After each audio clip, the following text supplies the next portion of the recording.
All right, good morning, class. Hope everybody is well, families also. We are going to do chapter 21. Chapter 18 and 19 will also be on the test. Also, some anticoagulants I will discuss. Of course, we're not going to do all that today. Your midterm grades were good. It had a high average.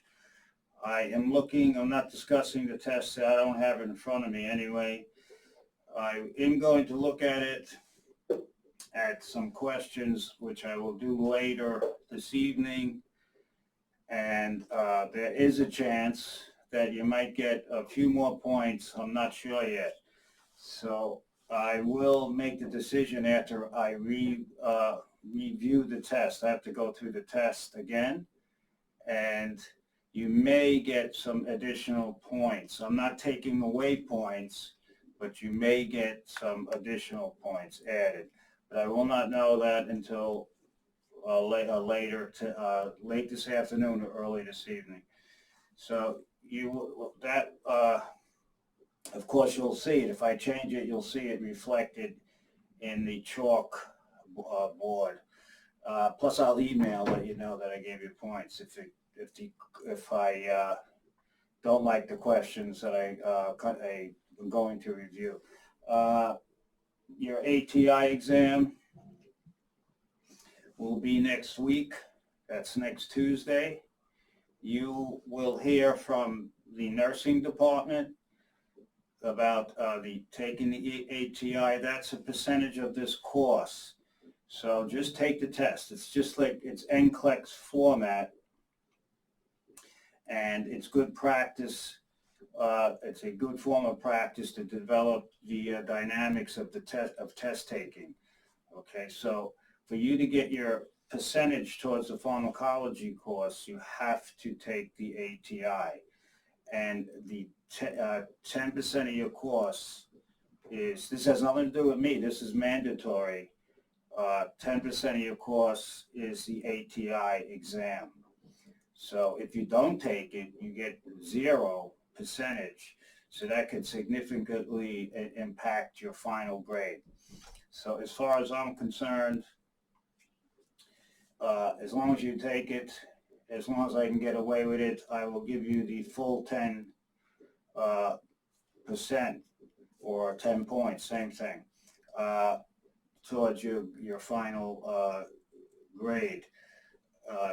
In past, they would, based on what you got on the exam, they would then calculate a percentage of that 10%, but I don't do that. I'm not going through that whole process. So if you take it, as far as I'm concerned, I'm giving you the 10%. Okay, so it's a test for practice. And I think there's 75 questions. So you will be proctored by someone else. I'm going to be lecturing. So while you're taking their test next Tuesday, I will be lecturing on the chapters for your final. So you will have that sent to you as soon as I'm done with that lecture. So you're not going to miss out on anything. I'm going to give you a lecture, but it's going to be taped next week. Other than that, there's really nothing else to discuss right now about exams. 162, some of you are in the 162, some of you aren't. Likewise, there's people in 162 that are not in this course. I will discuss 162 on Thursday. Okay, both the midterm and the final. All final exams are actual exams. There's no take-homes or anything like that. You will get next week your assignment to complete in pharmacology, and you will get the assignment for 162 next week also to complete for anatomy. If you recall, the assignment has to be handed in on the last day of class or emailed, and for you to get the points for the assignment plus the added 5 points to your final exam. So that assignment is very important for you to complete. All right, with that, we're going to start chapter, we're doing the anti-cholinergic drugs. Now, we'll do them rather quickly. Once again, if you remember what the receptors, what occurs at the receptors, then you'll remember what an agonist will do at the receptor, and we're now going to do antagonists. Antagonists will oppose the effects or prevent the effects. So once again, let's quickly, we're going to do chapter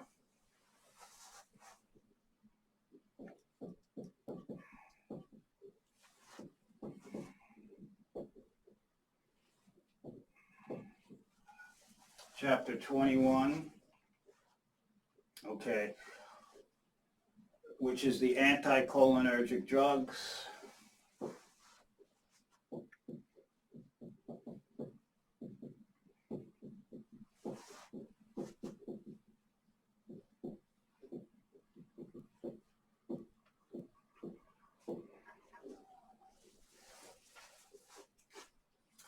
So the key word here is anticholinergic, so they're going to oppose the effects, for example, of acetylcholine at a cholinergic receptor.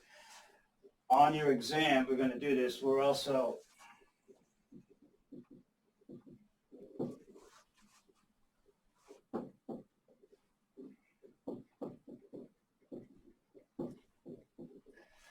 chapter 18 and 19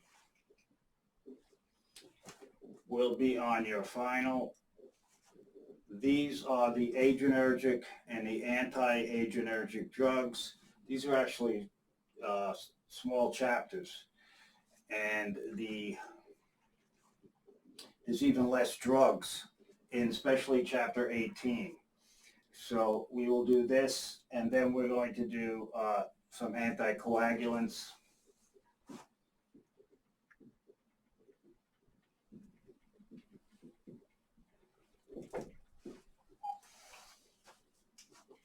Okay, now the anticoagulants, we're not doing the entire chapter, so you don't have to worry about that. The anticoagulants that I give you will come from strictly from the board. I've been following, for the most part, your chapters, but I'm not going to have you read the whole anticoagulant chapter, so I'll quickly review the process, and I'm going to give you two examples. I'm going to do Coumadin and heparin and how you monitor them and such, and the side effects of Coumadin and heparin, because especially heparin, you'll be given them, that's probably one of the most common medications you'll be given.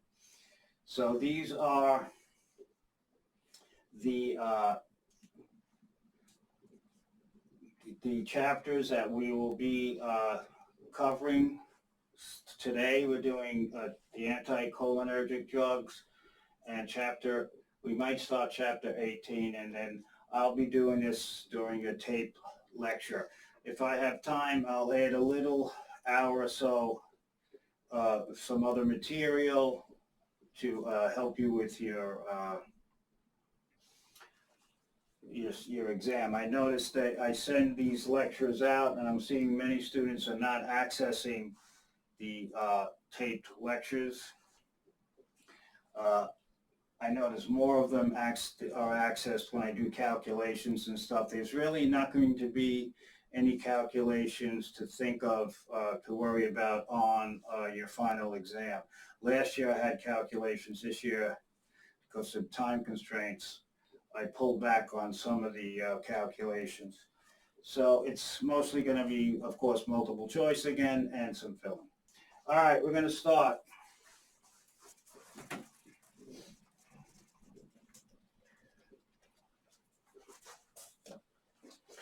So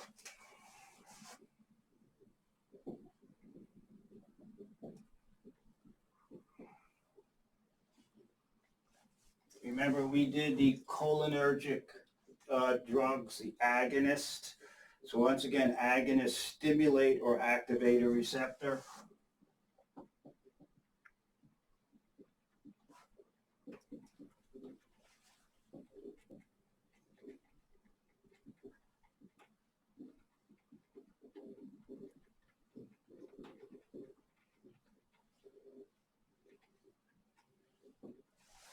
So we are doing the cholinergic drugs, the cholinergic agonist and the cholinergic antagonist, the anti-cholinergic drugs. So the agonist, with the other terms that you'll see with the agonist are, well, what I'll do is I'll do it here in the context of this.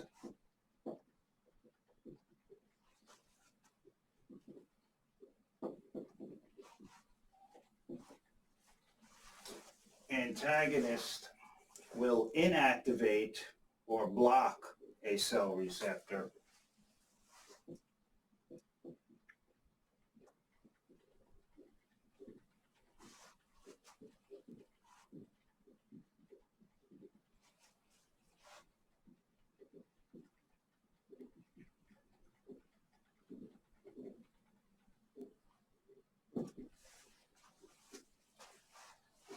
So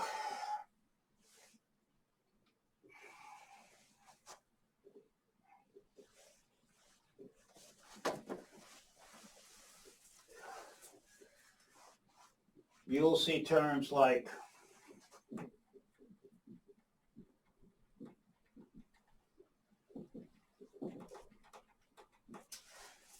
mimetic, means it mimics a certain type of drug action. So a cholinergic mimetic would be an agonist. Okay, so there are other, you might see other terms. Lytic, when you see lytic at the end of a word,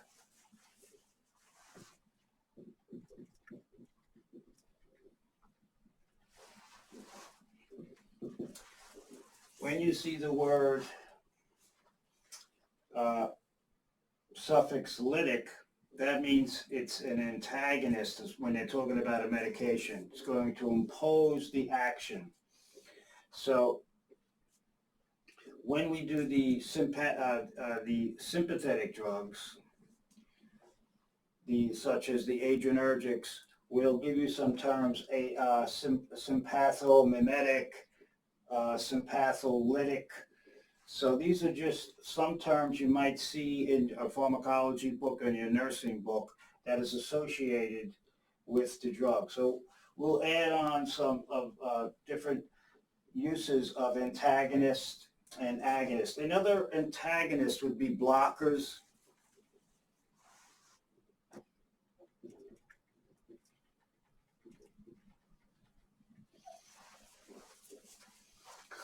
So the example, the beta blockers. So once again, we're doing the cholinergic drugs right now. So we have a group of drugs called the beta blockers. But we're going to be doing, for example, the anti-cholinergic drugs, the cholinergic antagonist. So you will see these other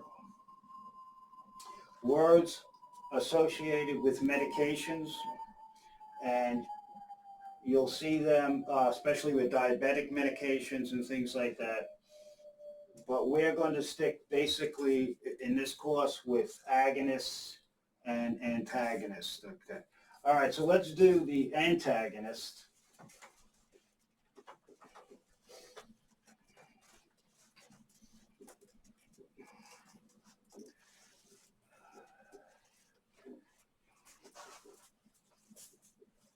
First, let's review the actions of the anti-cholinergic drugs, antagonists.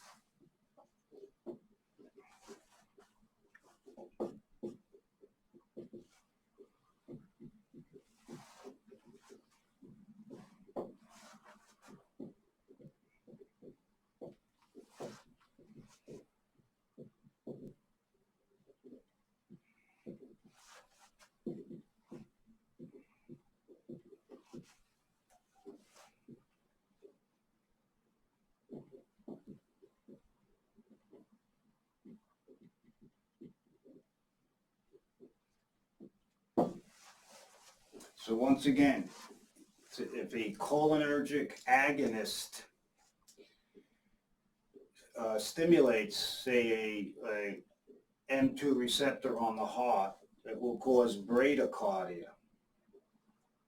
Now we're talking about an anticholinergic drug. This gets very confusing. I know that's why I spent a lot of time on this, because if you can master these drugs, then you can master almost any drug, because most of the drugs work on receptors. But the hardest concept is the cholinergic receptors and the adrenergic receptors, because they have you have both agonists and antagonists. So as I said, the most important thing is to focus on what occurs at the receptor, and if it's an agonist, it will stimulate that receptor to produce that response. If you're using an antagonist, it will oppose that response, do the opposite. So some of the actions of the cholinergic drugs, for example, on the heart.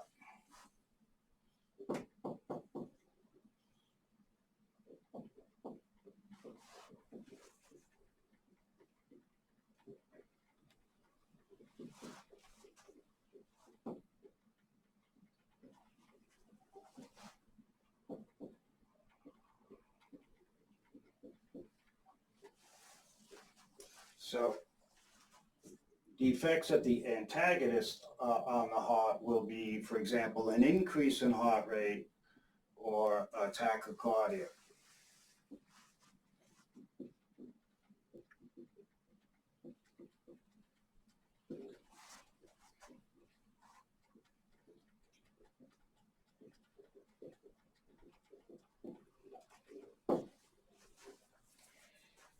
Remember, for your exams with this exam soft system, when there's a fill-in, it's usually only one word that they're requesting.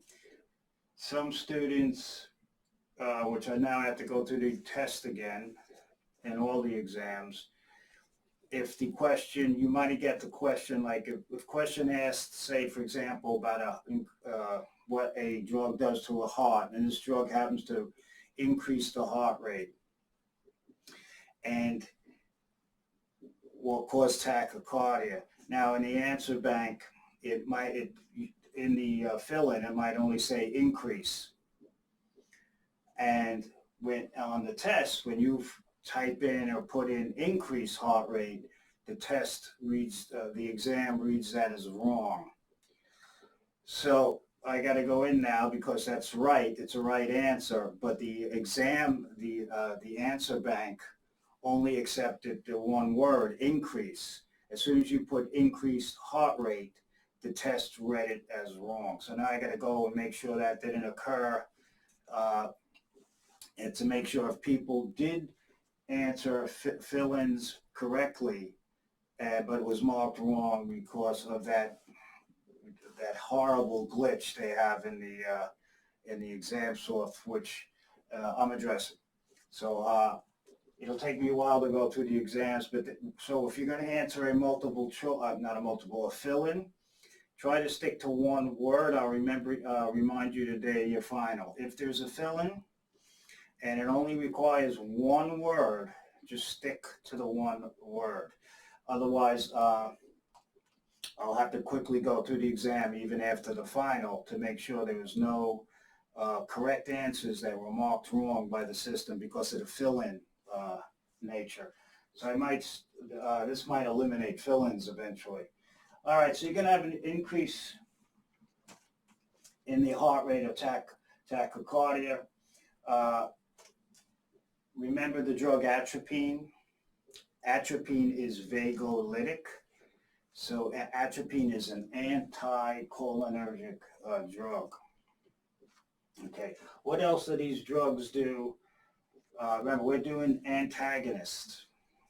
So once again, a cholinergic agonist that acts at the M2 receptor, for example, on the SA node of the heart, that will cause bradycardia, that will slow heart rate. A cholinergic antagonist that binds to the M2 receptor of the heart will cause tachycardia. It does the opposite. So the cholinergic antagonist will result in tachycardia. What else do they do? A big one on the lungs.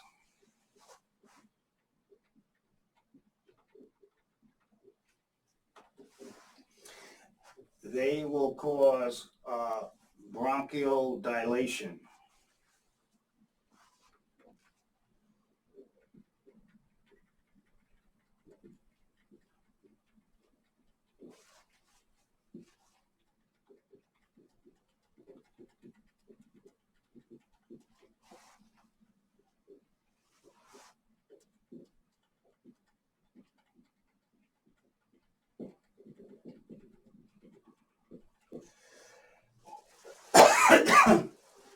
Pardon me.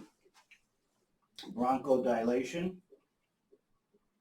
So on the lungs, there are M3 muscarinic receptors, and when an anticholinergic drug binds to it, it's going to cause the smooth muscle to relax.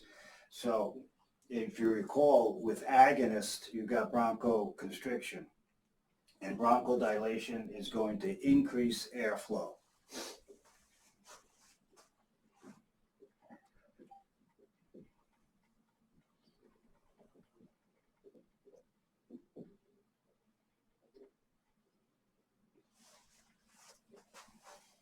Okay, so you can start to see some of the uses, the medical uses for some of these drugs. These drugs, especially with the lungs, because these drugs cause bronchodilation. They also decrease respiratory secretions.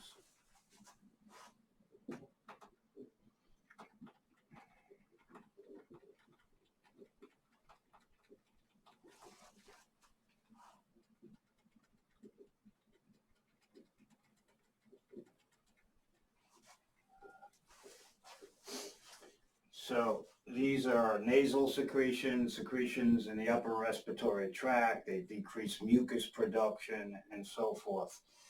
So once again, it's the opposite of what the cholinergic drugs did. The cholinergic drugs cause bronchoconstriction. So you would never use them in a patient that had lung disease, such as asthma or emphysema. The cholinergic drugs increased respiratory secretions. Here, these drugs cause smooth muscle relaxation, resulting in bronchodilation, an increase in airflow, and they decrease the respiratory secretions. Let's erase this up here.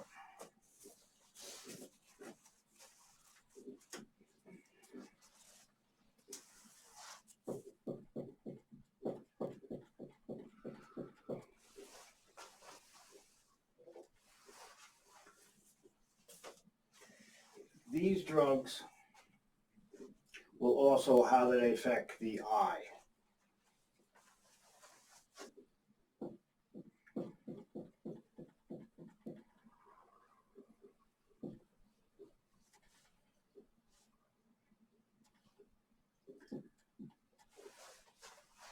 So, number one, the smooth muscle of the iris of the eye. The cholinergic drugs, agonists, remember, produced miosis. But now that's pupil constriction. Now you're given a drug that's an antagonist. So this is going to cause dilation of the pupil.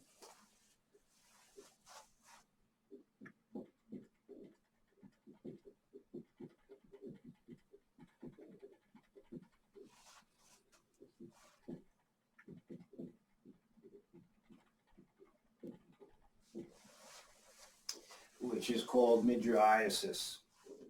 So once again, a cholinergic agonist will bind to smooth muscle receptors on the circular muscle of the iris and cause pupil constriction.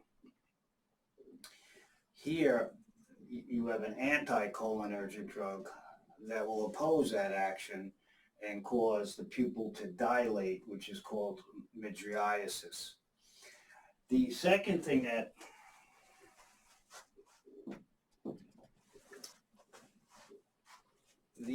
if you remember, cholinergic drugs cause the contraction of the ciliary muscle and responsible for accommodation, change in the shape of the lens.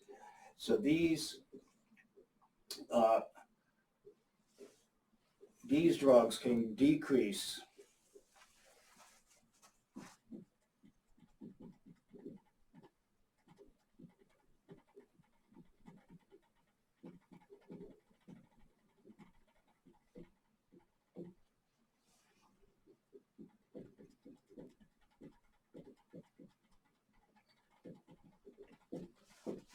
these will decrease ciliary muscle contraction in the eye, and it's a condition called cycloplegia. So this is a paralysis of your ciliary muscles inside the eye, and that will be decreased accommodation. That will result in decreased accommodation.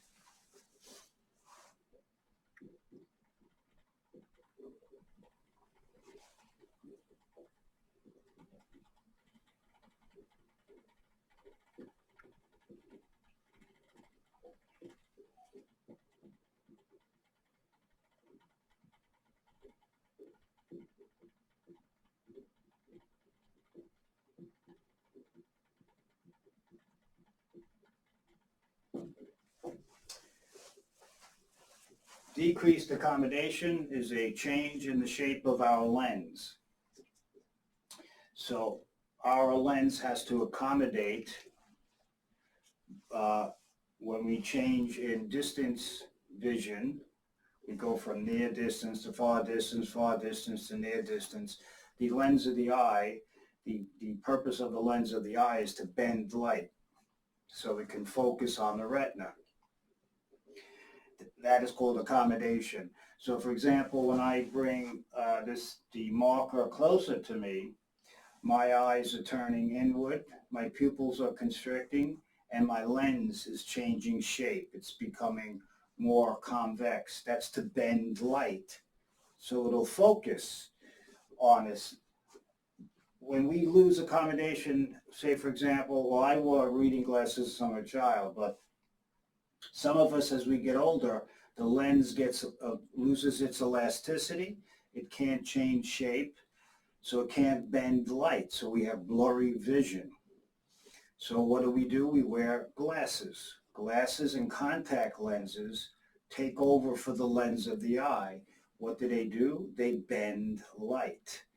So when you have a drug that interferes with that, right, it's called cycloplegia, paralysis of the ciliary muscle. The ciliary muscle is responsible for changing the shape of the lens. So this can lead to blurry vision. Okay. Now, for those of you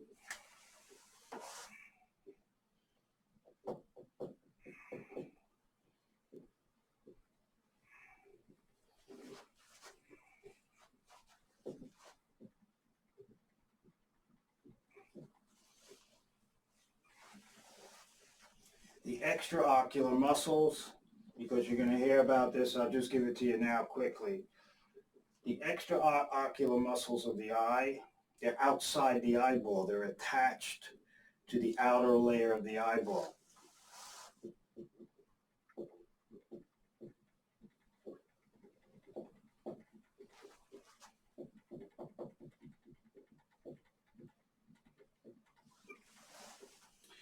So these are extra. That means they're outside the eye. They're attached to the outer surface of the eye. And these are, there's 6 of them in each eye.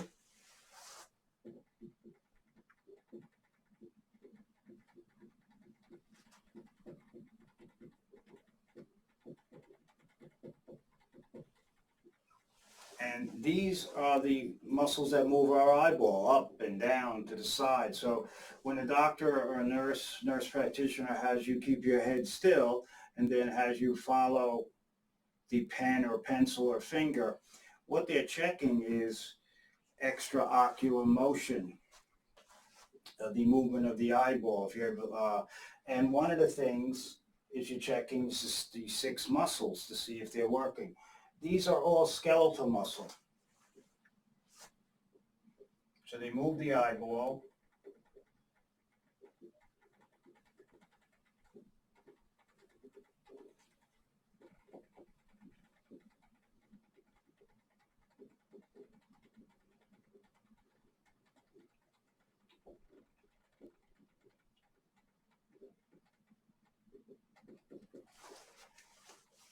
They're attached to the eyeball, the outside of the eye. There's 6 of them for each eye. They move the eyeball up, down, to the left, towards the middle, looking to the side. They're skeletal muscle, so that means they're voluntary. You control it. If you want to look up, you look up. If you want to look down, you look down, to the side or towards your nose. It's voluntary. So these are the extraocular muscles. Then these are the intraocular. I'm not going to give you all the names of the extra.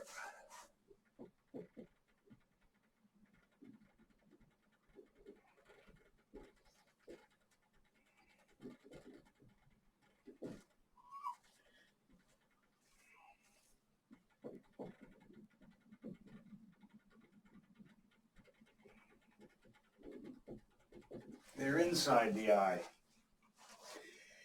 These are smooth muscle. They are involuntary.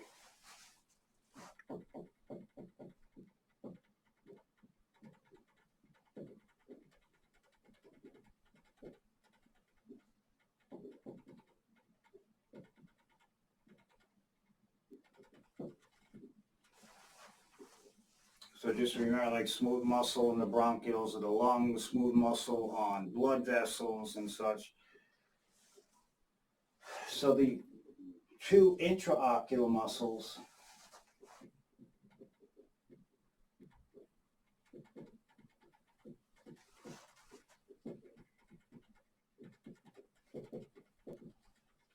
are the muscles of the iris. And remember, those muscles will result in miosis, pupil constriction, or mydriasis, pupil dilation. The second type is the ciliary muscle.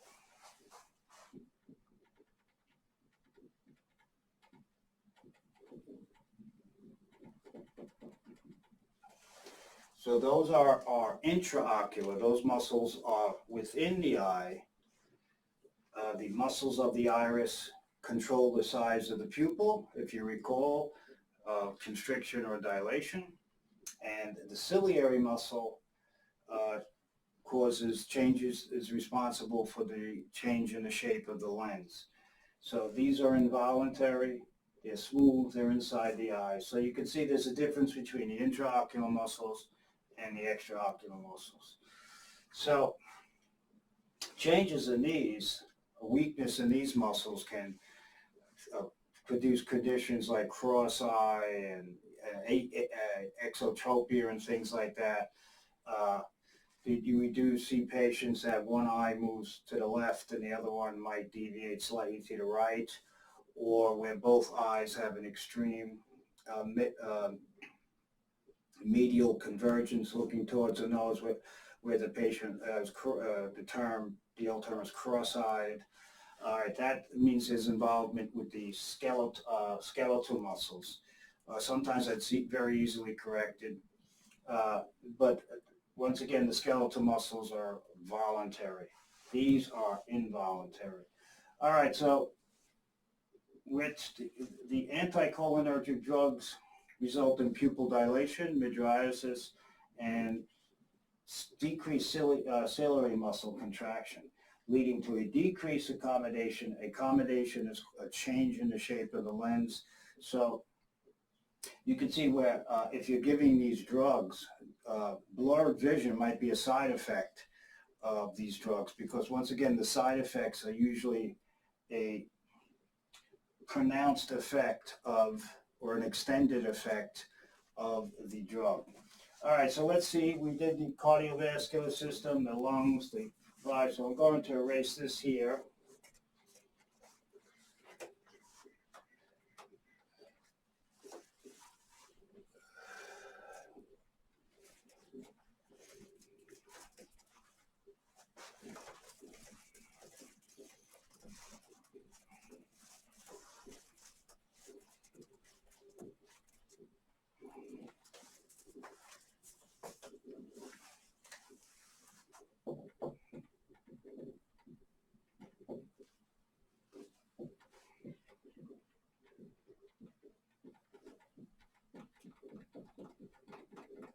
All right, so once again, we're doing the effects, the actions of the anticholinergic drugs, the effects that they have. They oppose the effects of the cholinergic drugs on the cholinergic receptors.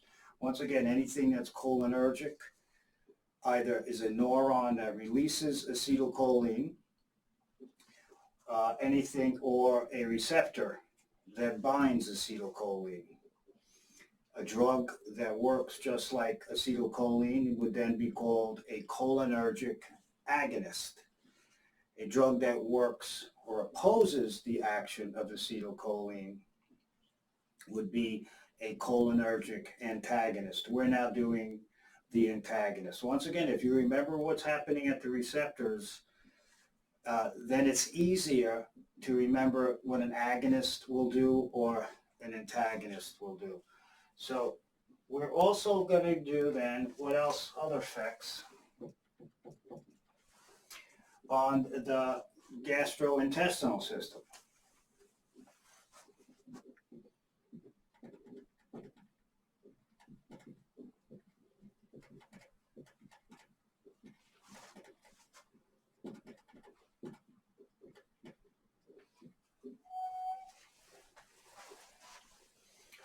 So for the gastrointestinal system, remember cholinergic drugs stimulated GI motility and contraction. So it stimulated defecation or bowel movements. So too much of those drugs might cause diarrhea, like as an extended side effect. Here you're giving anticholinergic drugs. So anticholinergic drugs will decrease GI motility. They will decrease, they will cause muscle relaxation.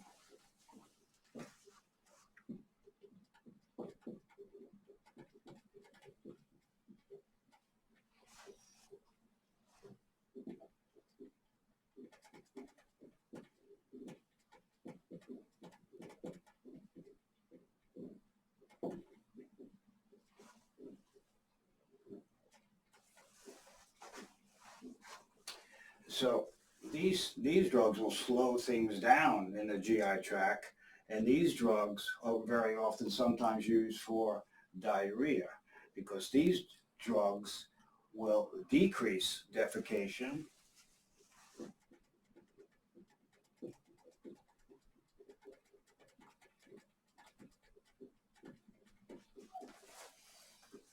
okay, and they also cause contraction of the sphincters in the GI tract. We're not going to go into all that deep detail. So what they do is these drugs will slow down peristalsis, so slow down muscle contraction, and decrease overall motility, movement of things through the GI tract. So the end result is these drugs will decrease defecation.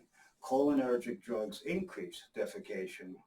So you can see an effect, side effect of these drugs might be constipation then. Okay, because you're giving the drug to someone who has diarrhea. Now, if they take too much of the drug, instead of slowing down defecation, you might stop it so the patient will now go into constipation. Remember, the side effects of these drugs are very often an extended effect of the drug itself, especially with the cholinergic and adrenergic drugs. All right, so that's it, the GI system. They also will decrease GI secretions.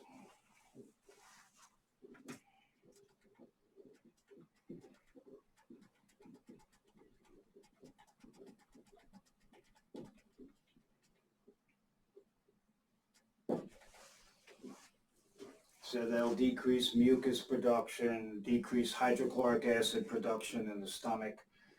So sometimes these drugs will be used for something like dicyclomine, bentyl, which I'll write on the board for you in a little while, is used for example, irritable bowel syndrome. Or other drugs might be used like glycopyrrolate, robinol is used to decrease GI tract and respiratory secretions before surgery. So when a patient's going to have surgery, for example, in the GI tract, you want to decrease the GI secretions. If a patient's going to have any type of airway procedure done, you want to decrease respiratory secretions. So these drugs are very valuable in cases where the patient is going to have surgery or some sort of diagnostic procedure done. So that's the GI tract system, the gastrointestinal. Okay, the urinary system, the GU system, the genital urinary system.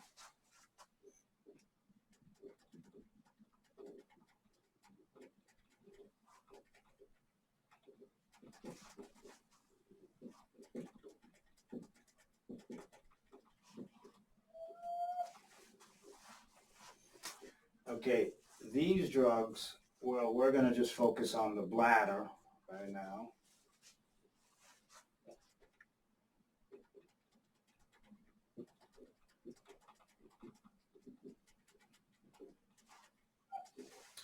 So these drugs will cause detrusor muscle relaxation.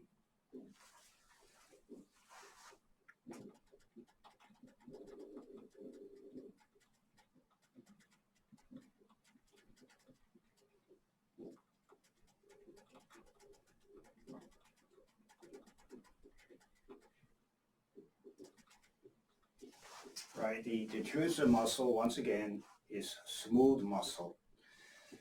And when the detrusor muscle will relax, the internal sphincter will contract, and this will decrease urination.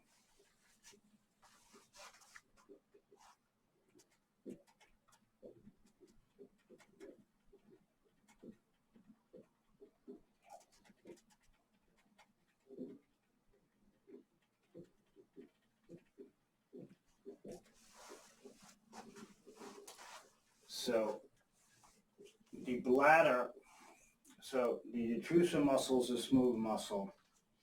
So these drugs, remember cholinergic drugs like uricoline, bethanechol, which was a direct acting cholinergic drug, that's used to stimulate the bladder. It stimulates contraction of the smooth muscle, and that results in micturition or voiding. If you give an anticholinergic drug, you're going to decrease bladder contraction, and that will decrease urination. So you can see these drugs might be used for an overactive bladder. The other drugs, a cholinergic agonist, would be used for an underactive or a bladder that in a tonic bladder that's not contracting because of after surgery or anesthesia, and you want to get the bladder going again, so you would give a cholinergic agonist such as bethanechol or uricoline that stimulates the detrusor muscle. This will do the opposite. So you can see these drugs would be very beneficial for someone who has a hyperactive bladder where they have to go to the bathroom frequently, and they might even be used for certain types of incontinence. There's many different types of bladder incontinence. We're not going into that now. So this is a very important.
So between voiding, so this might help you in nursing. This means when you're not urinating, your bladder is filling up with urine. Your kidneys make the urine. It is then stored in your bladder. And normally, when it hits about 200 milliliters of urine, some people less, some people much less. Even a little urine will stimulate the bladder. That means their bladder is very hyperactive. But around 200 milliliters, that will stretch the walls of the bladder and send nerve impulses to the spinal cord. So remember, urination is a reflex. Micturition is another term. It's a reflex. But we have learned also to suppress that reflex to a point.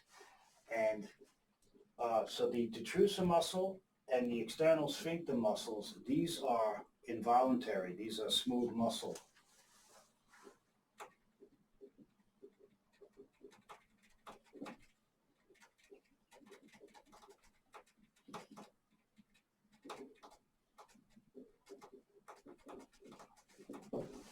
We have no control over them. This is a reflex. The external sphincter muscle is a skeletal muscle.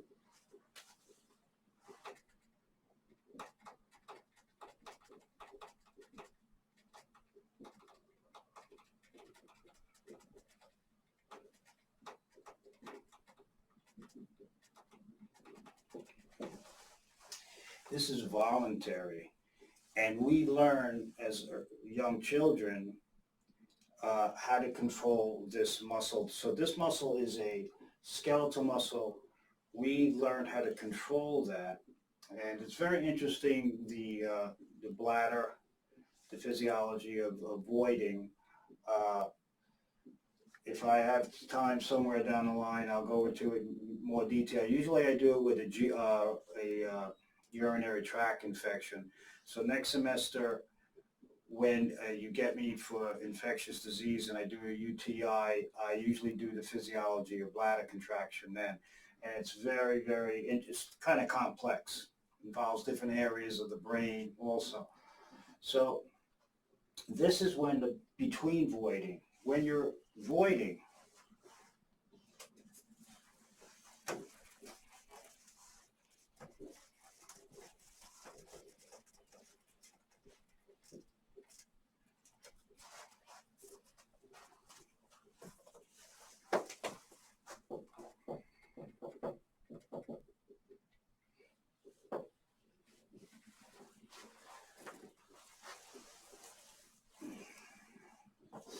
so when the bladder is at least 200 milliliters might start, some people even more, but when the bladder becomes full or is starting to become full, it'll exert the pressure will be generated, the bladder wall, and this pressure, these nerve impulses will be transmitted to the sacral region of the spinal cord, the S2, S3 regions, and this will trigger a reflex.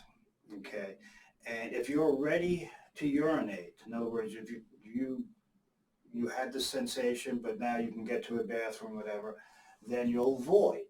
So I'm not doing suppression of the reflex now, but when you're voiding, that means eliminating urine. The detrusor muscle is contracting.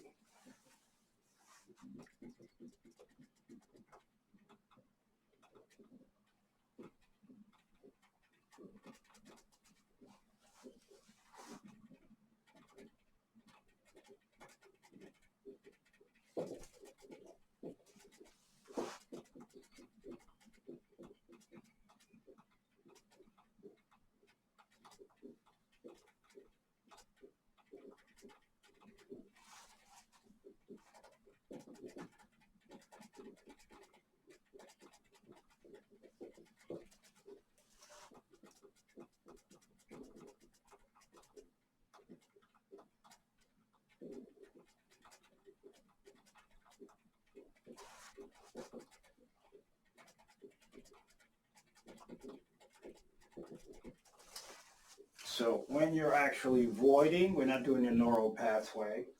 The detrusor muscle of the bladder is contracting. The internal sphincter muscle has to be relaxed. Remember, a sphincter is a circular muscle. An external sphincter muscle, which is skeletal muscle, is relaxed. And now you could have a free flow of urine to the urethra. And the urethra is what conveys the urine from the body to the external environment. So we have medications. Okay, there are different types of medications that can interfere with the detrusor muscle, causing it to contract or causing it to relax, depending on the patient's complaint. If the patient has an overactive bladder, then we want to promote less muscle contraction. So we have drugs for that. We're going to be doing those drugs today.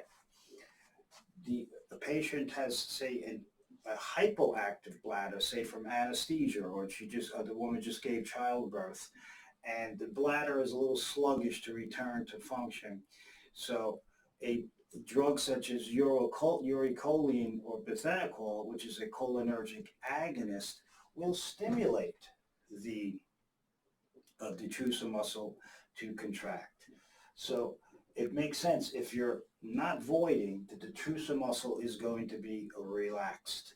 The internal sphincter is going to be contracted, so no urine can leak out, and the external sphincter is also contracted. When you're actually urinating, micturating, when you're voiding, the detrusor muscle is contracting, the internal sphincter is relaxed, and the external sphincter is relaxed. This gets very interesting because abdominal muscles can contribute to when you want to squeeze out the last little bit of urine. Sometimes we will contract our abdominal muscles, not even realize that the increase in abdominal pressure compresses the bladder. There's something called the Valsalva maneuver that we utilize all the time, where you don't have to go to the bathroom yet. You don't have the sensation, but you're taking a test. You're going to go on a long trip, and you don't want to have to get the sensation to urinate during a test or when you're in a car, on a bus, or a plane. And so what you'll do is we can actually decide to urinate. And pardon me, with that's part of that is we utilize something called the Valsalva maneuver, which results in an increase in intra-abdominal pressure, and that will initiate, that pressure buildup will initiate the reflex, so you could actually then start to go to the bathroom. So it's interesting stuff. This is a reflex. voiding micturition, but we can suppress it. Or if we have to, like, say, if we know we have some bladder, a urine in our bladder, and we want to go to the bathroom before we have the urge, we can initiate urination. All right, so it's a complicated reflex in that reflexes are automatic, but this is a perfect example of a reflex that we can control to some degree, either by suppressing it or initiating it. So we have all sorts of drugs that mess around with this stuff. So we're done with that. You got a good review of that.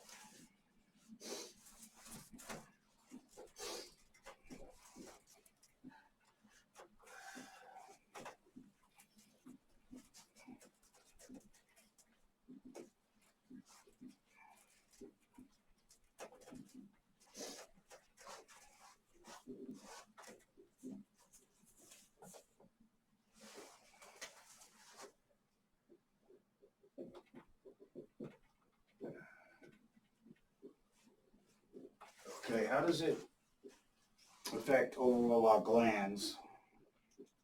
Okay, and overall decreases secretions.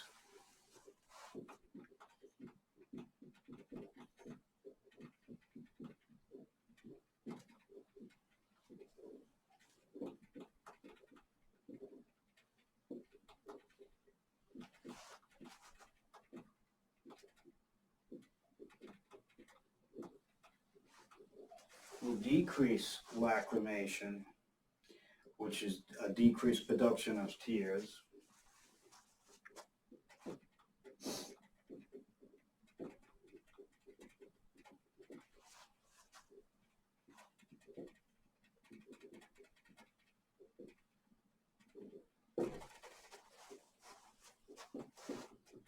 Remember the cholinergic drugs, like we could give pilocarpine, these different drugs, cefimolene, these drugs can stimulate, for example, tear production. These drugs can stimulate the salivation. So if we're given an antagonist, these drugs do the opposite. So they will decrease the production of tears. So a side effect might be dry eyes. They decrease salivation.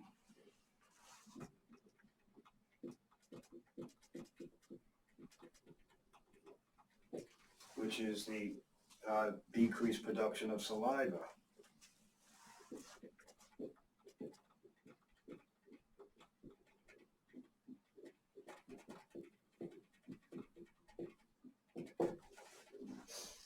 And many of these drugs, patients do not want to take these drugs if they have these types of side effects because they have a very dry mouth. Very often are instructed to lubricate their mouth with lozenges and cough drop, all these different types of different candies, and to increase the decrease the sensation of dry mouth. These can, if it's excessive, can lead to problems with the eyes and, of course, with the mouth. If you have a severe drop in tear production, you can start to have problems, irritated corneas and things like that. You can develop the conjunctivitis. Decreased salivation can increase the risk for dental caries, tooth decay, gum disease. It also interferes with the food processing. When we chew our food, we need saliva to lubricate it, and then once we macerate our food into a bolus, the bolus is so that steak you eat or that fish or whatever, once you chew it, it's now a bolus, and that is part of the reasons you form that bolus because of saliva, and saliva contains enzymes. It contains antibacterial substances. So this can have a negative impact on the patient's health. So we take tear production and saliva for granted, when there's a change in that, not enough, bad things can eventually happen. Another big one, sweating.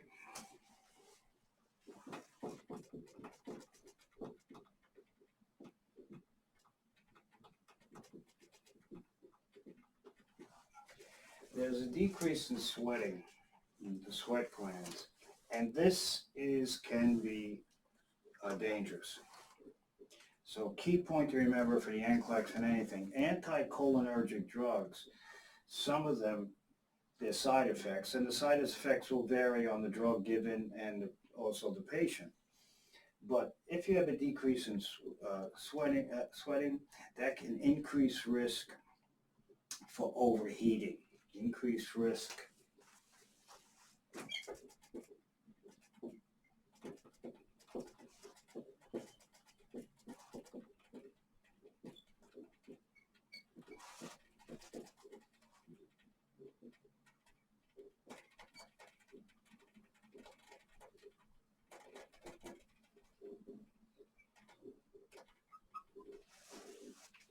So there's an increased risk for elevated body temperature. And so these drugs are always be aware of, number one, the elderly are very susceptible to overheating from these.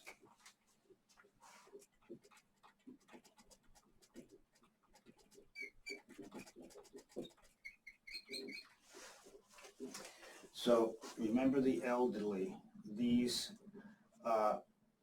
patients on these type of drugs are very susceptible to overheating syndromes. Also, people are taking those drugs, remember about hot baths.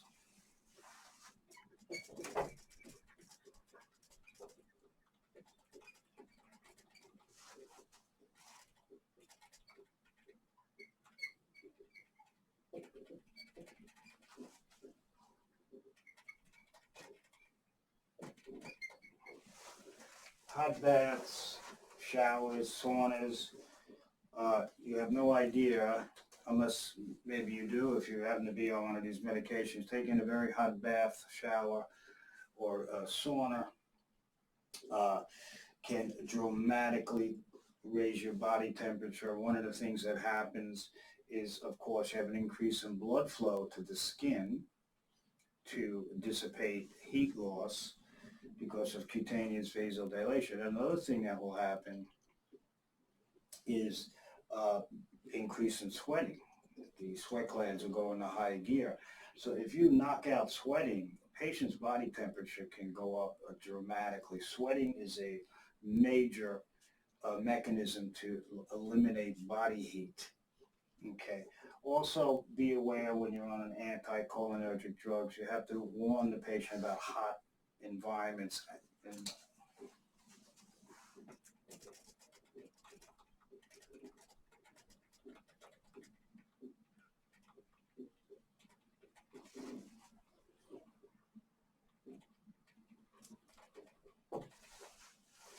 okay, so patients, especially patients, now what type of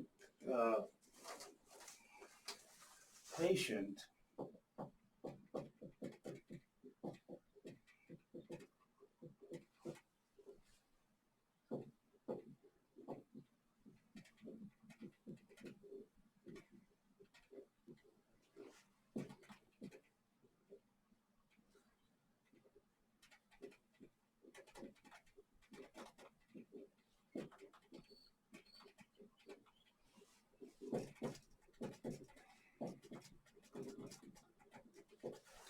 anticholinergic drugs,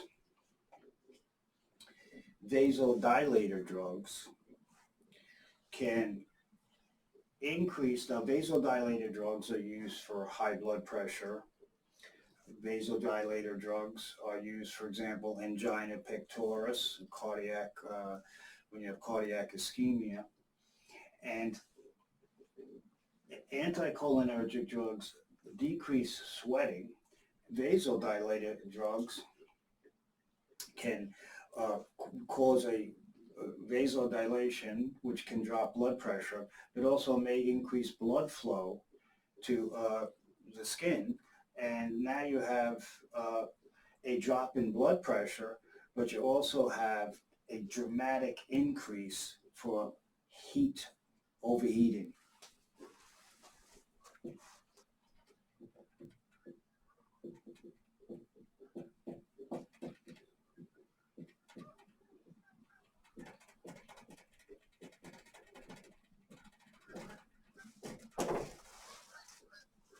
Okay, so this is a typical board type question, NCLEX, where a patient who's on a vasodilator drug by themselves without any other medication is always instructed about avoiding hot, extremely hot bath showers, saunas, hot environments, extremely hot environments, exercises, you're working in very hot environments.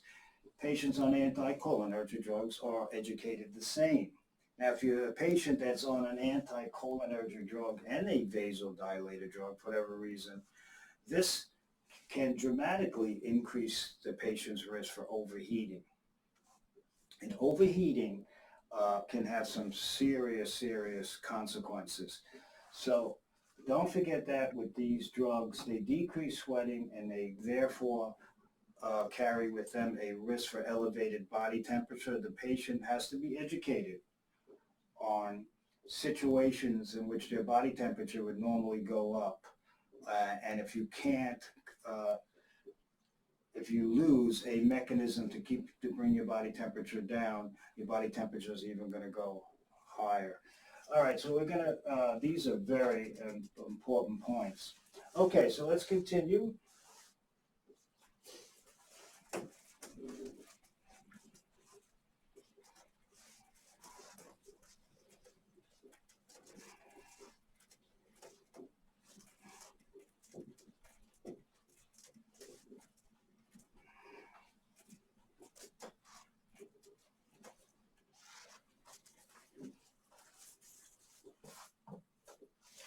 We'll do some uses of the drugs, then that'll take us to our break. Then we come back, we'll do side effects, and we'll do the drugs. There's not that many drugs. So I'll give you the important drugs that you should know. You don't have to know every drug that's listed in that table. What is important that most of the time you're told that a drug is cholinergic, an agonist, or an anticholinergic, or an antagonist. You're told that the drug is an adrenergic agonist, and so forth. So you don't have to memorize a million drugs. You can figure them anyway. I mean, I constantly have to review drugs, and that when you work on your floors as future RNs and your units, you'll become very familiar with the physicians and the drugs that are utilized on that unit. So you get to know them very well. Okay, but you always see, I'm always looking up drugs. Every day I get a notice about new drugs coming out, and I'm about 3 weeks behind on all these new drugs. All right, so unless it pertains to me, this drug with bone problems and muscle problems, joint stuff like that. If it's a drug on leukemia, I put that to the side and learn about it when appropriate. So you're going to see that also. If you're a cardiac nurse, you'll do the cardiac drugs more. If you're going to be a med-surg nurse and there's a lot of orthopedics, you'll do the drugs like drugs, the antibiotics, pain, bone, drugs for osteoporosis, stuff like that. So it depends where you're going to be. If you're going to be working in pediatrics, it's a different group of drugs. So you don't have to learn every drug there is. It's not practical. Okay. So let's do some of the uses. These drugs work on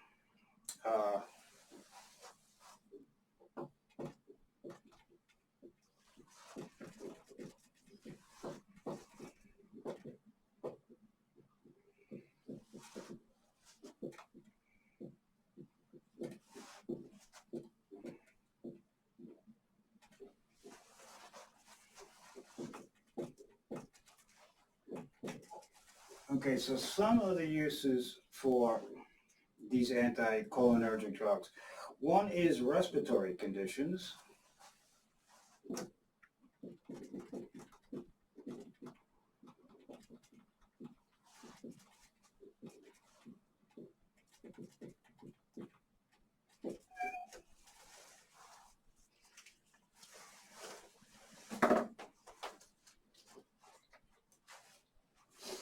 So these drugs are very good for example,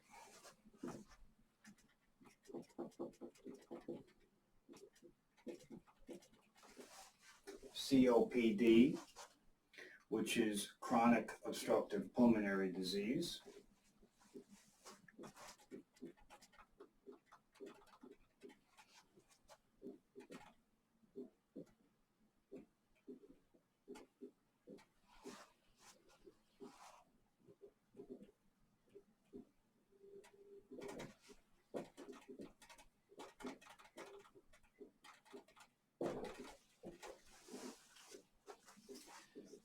COPD, and you're going to hear about that all the time. And COPD,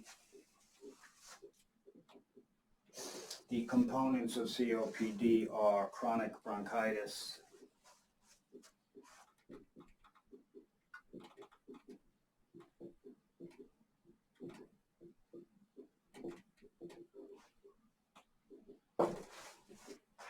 and you can have acute bronchitis that's due to infection, most commonly viral, but bronchitis, acute bronchitis is treated. It's short-lived, can be uncomfortable, of course, and you can be short of breath, but it's treatable and goes away. Chronic bronchitis is just that. It's chronic. It does not go away. It can progressively get worse, and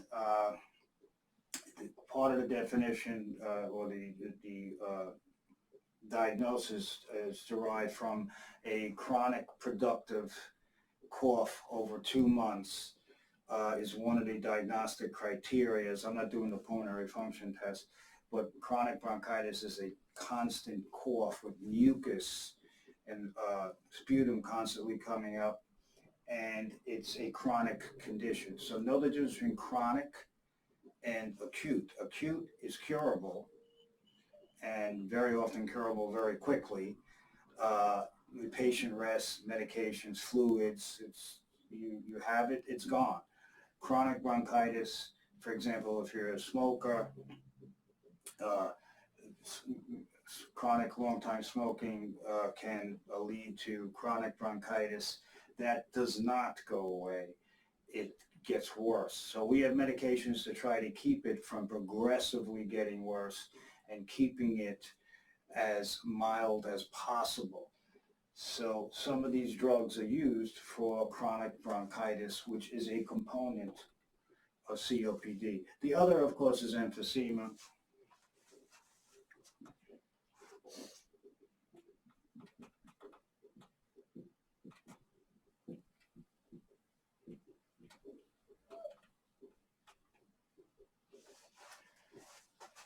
And these are part of the disease complex called chronic obstructive pulmonary disease. You're going to have patients coming into the hospital, med-surg, all the time up from the ER that are going to be admitted with an exacerbation of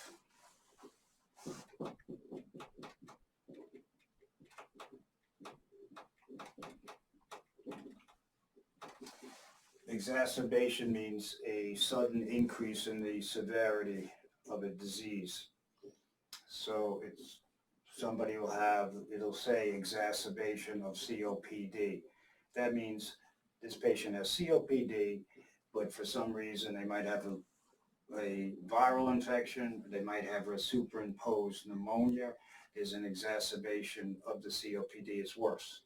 They're extremely short of breath. Their O2 saturation going from 98% is down to 88%. So exacerbation means a sudden increase or worsening in the signs and symptoms of the disease process. All right, so respiratory conditions. They're also used for chronic asthma.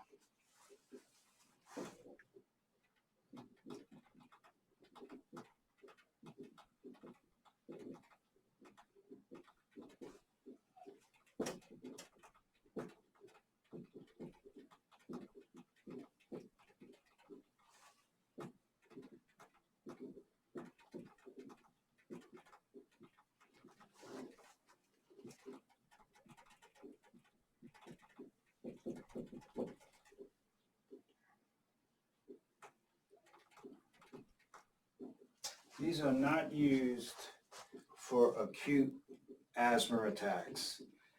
An acute asthma attack, these are used to try to prevent it or decrease the number of acute asthma attacks. So someone with chronic asthma will periodically, or it depends on if it's cold out, if there's something triggering it, or sometimes they'll just go into spontaneous bronchoconstriction, bronchospasm. They will have an acute asthma attack. So these drugs are used to try to decrease the amount and the severity of acute attacks. There's a whole different group of drugs that are used for acute attacks. So these drugs are given every day to a patient that has chronic asthma or COPD, emphysema, with the hope of either preventing the attacks or decreasing the number and severity of the attacks. So a drug used for a chronic condition is not the same as a drug that's used for an acute exacerbation of that symptom. So we'll talk about that when we do the adrenergic drugs. Some of you might be familiar with the inhalers, like albuterol, which is known as Proventil or Ventolin, that is used for acute asthma attacks. We're going to give you drugs that are inhalers, but they're used for chronic. They don't do anything for an acute attack. Okay, so respiratory conditions. Exacerbation. So exacerbation is a sudden increase in the severity or a worsening the signs and symptoms of a disease. Okay, so you're going to, one of the things is when you see, it's going to say COPD exacerbation or exacerbation of COPD. Okay, so I will continue with this. We're going to do some of their uses, we'll do some of their side effects, and we'll give you the main groups of drugs, but the drugs I'm going to give you are very important, like atropine and scopolamine for motion sickness and things like that. So, all right, I will see you at 11 o'clock. Enjoy your break. Okay, welcome back from your break. We're going to continue until the end of this class today. You will probably get another hour squeezed in somewhere this week. And also, do not forget to expect an ATI notification for next week's Tuesday's exam, which I will still be lecturing for your final. I don't want you to hang you up without the material, so I will lecture during that ATI exam. All right, so we're doing some of the uses of the anticholinergic drugs. We're going to do number 2.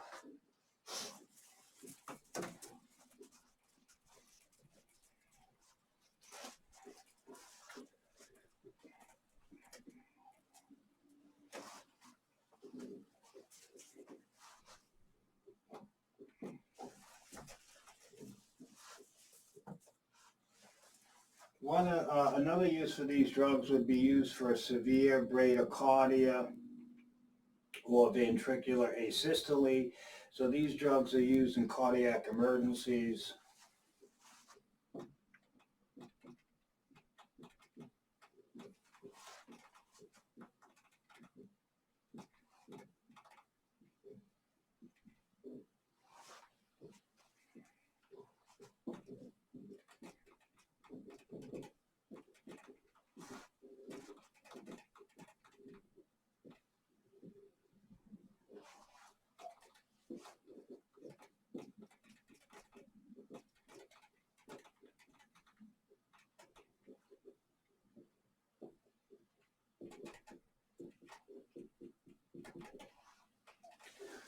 I will be doing the heart as a series of lectures that will be going out to the students because of these time constraints and the online format that was limited, somewhat limiting, but I'm going to do the cardiac, the heart, and over the break you'll get an email from me with the, once I can, it's about 6 hour sequence with the heart and also the anatomy, physiology of the heart, particularly physiology, and some of the cardiac drugs I'll attach to that.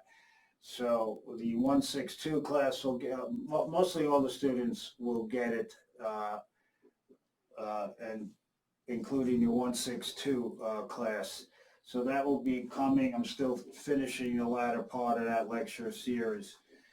So the severe bradycardia is when a dramatic drop in heart rate, and very often before they decide to put a pacemaker in to pace the heart, because the heart can no longer do it on its own, they'll implant a pacemaker. Often they'll use the drug atropine, very important. So atropine is used very often, in cardiac events such as severe bradycardia, ventricular systole. So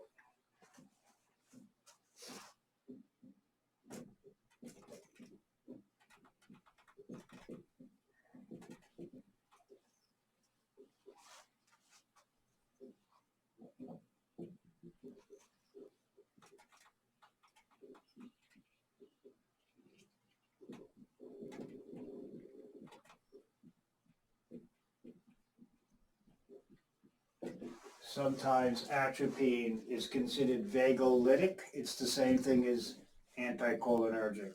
So they'll say on the test, which of the following drugs are vagolytic? That means anticholinergic.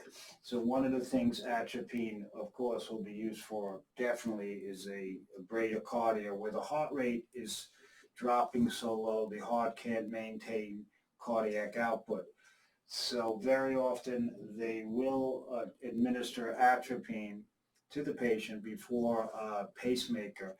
And you could do a temporary pacemaker, or you can in the emergency room or on the floor.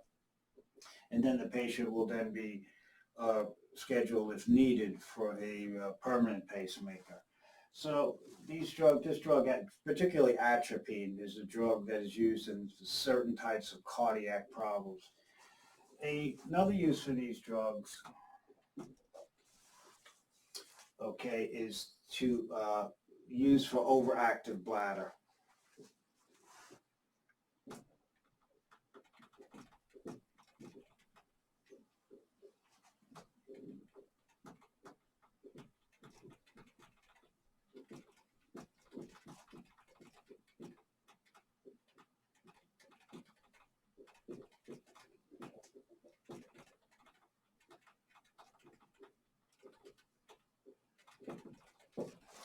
So the use for overactive or hyperactive bladder.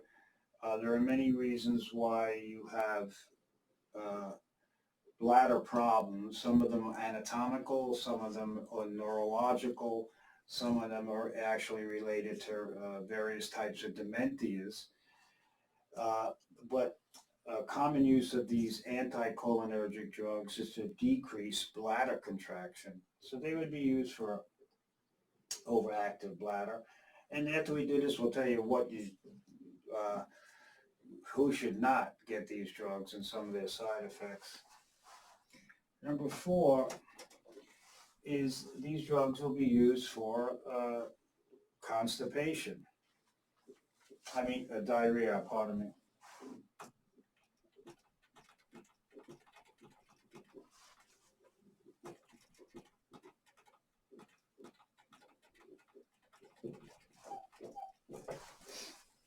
One of the drugs that when we do atropine, we're going to do atropine again, because we're going to do then the drugs. We're not going to do many, maybe about 5 drugs. But one of the drugs we will be doing is atropine. Atropine is used for heart, but it's also part of a anti-diarrheal medication called Lomotil, which is combined with a opioid called diphenoxylate. So atropine has many uses as an anticholinergic drug. So these drugs can be used for diarrhea. All right, so cardiac events, overactive, hyperactive bladder, diarrhea. We already talked about the respiratory. So I'm going to erase this.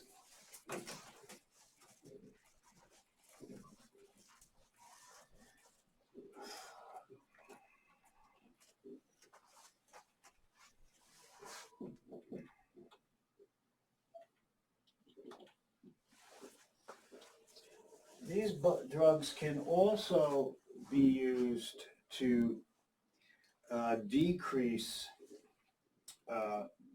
abnormal muscle activity. So they're used to decrease muscle rigidity and muscle tremors.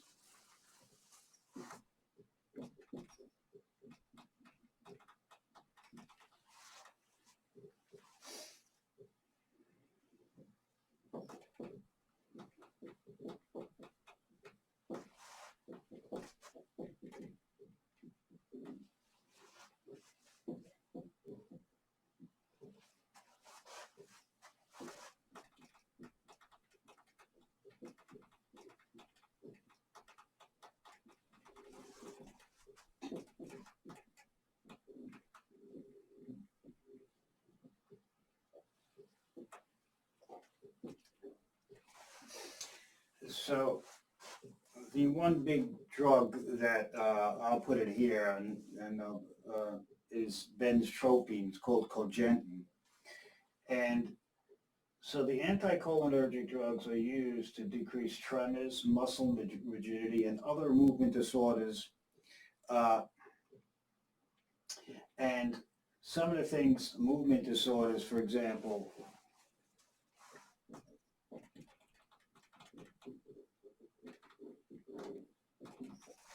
akinesia is the lack of voluntary movement.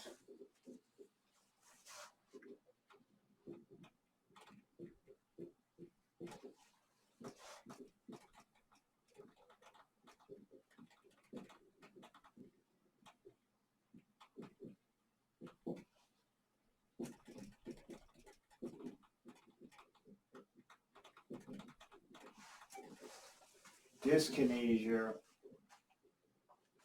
is any abnormal involuntary movement.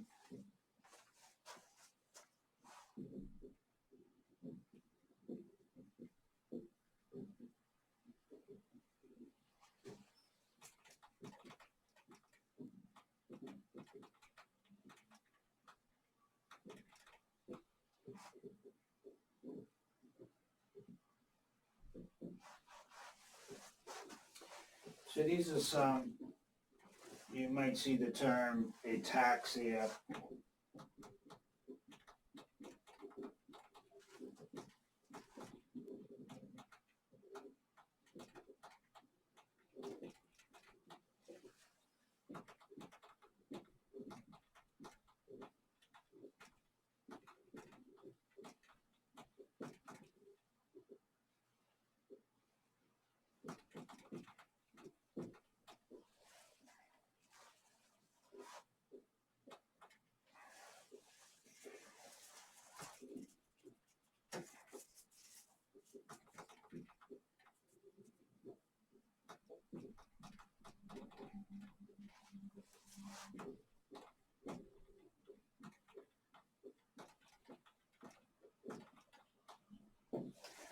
So ataxia, you'll hear about it. It's incoordination. The patient's very uncoordinated, or awkwardness in producing or fulfilling a motor task. So the patient is asked to do a simple task and they're very uncoordinated or incoordinated, very awkward trying to perform it. There are many causes for ataxia. But these are some movement disorders.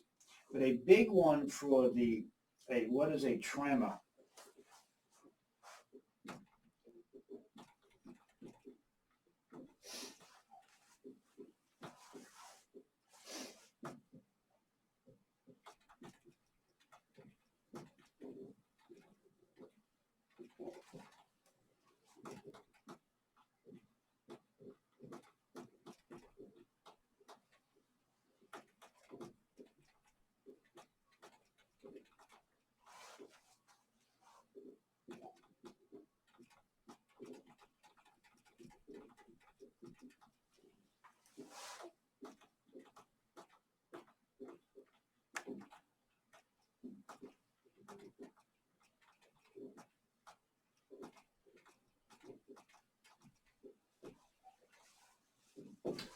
So a tremor is just an involuntary,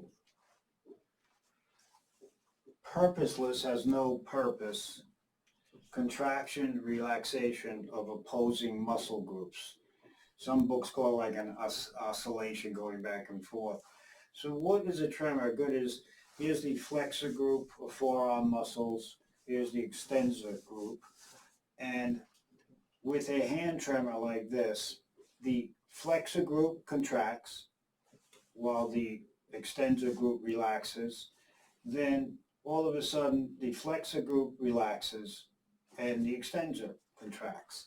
So you have contraction, relaxation, relaxation, contraction, and what happens is you get this movement called a tremor. Serves no purpose.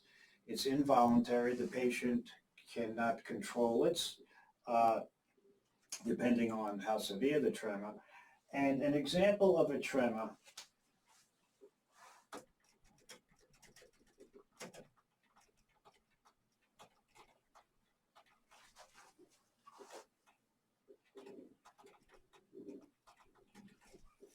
is the, well, actually, I don't want to do that one. I'll do the pill rolling tremor. That's even better.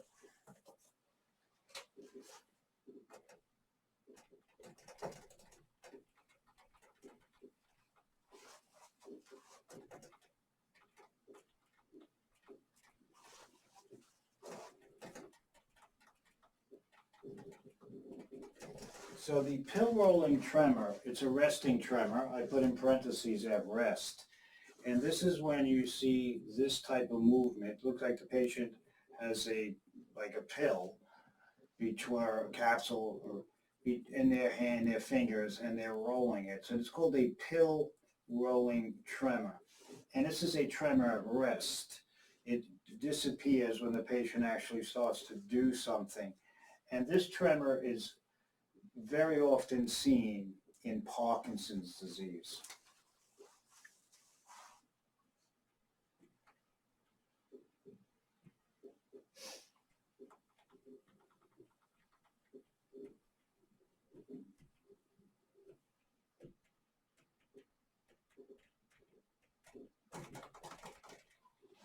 So one of the drugs, there's only one I'm going to give you, it's called benztropine cogentin.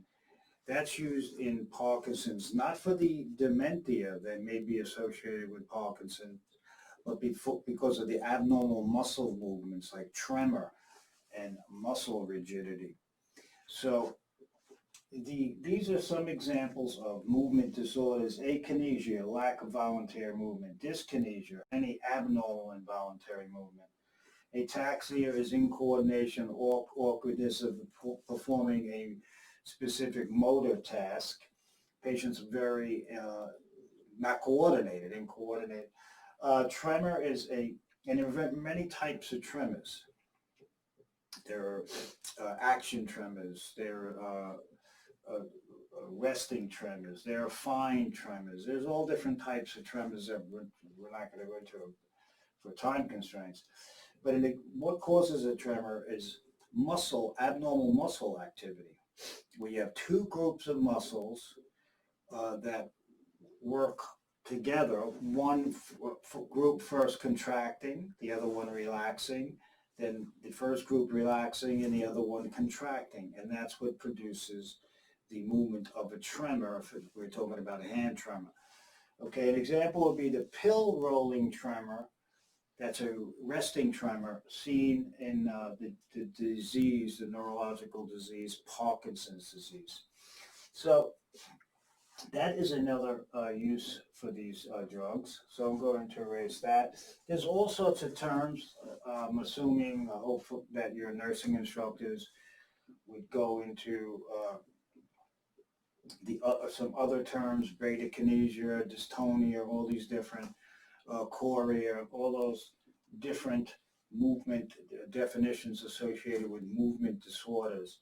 Okay, but Parkinson's disease, when I list it, is both a movement disorder, a neurological disorder producing movement, abnormal movements, and it's also associated with dementia if it becomes severe enough. So we talked about the cholinergic drug, rivastigmine, Exelon, that's used for Alzheimer's and also used for the dementia associated with Parkinson's. But here we're talking about anticholinergic drugs that is used to treat movement disorders, for example, that are associated with Parkinson's. There's other types of movement disorders. We're going to erase this.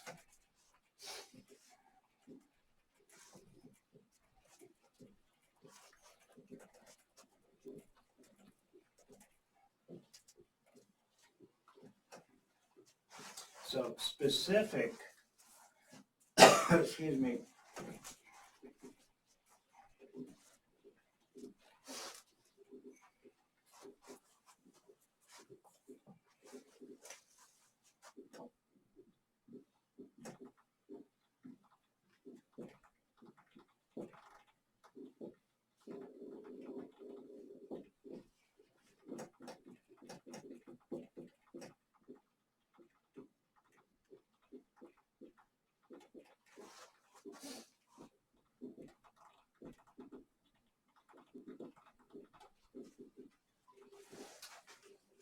for example, Parkinson's disease is a neurological disorder that has both a dementia component and a movement component. But others, movement disorders may be associated with medications.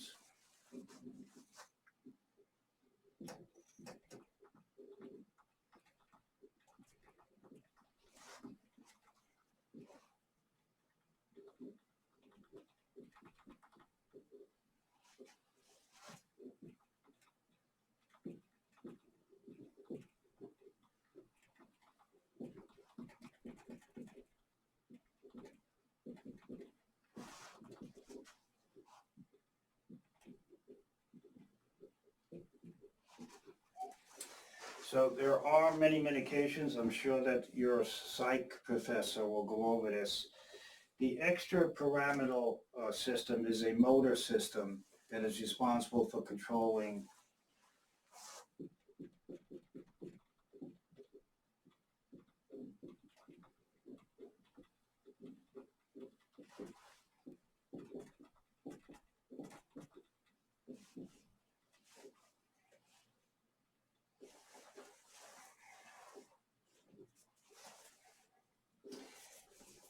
the extrapyramidal system. It's just part of the central nervous system.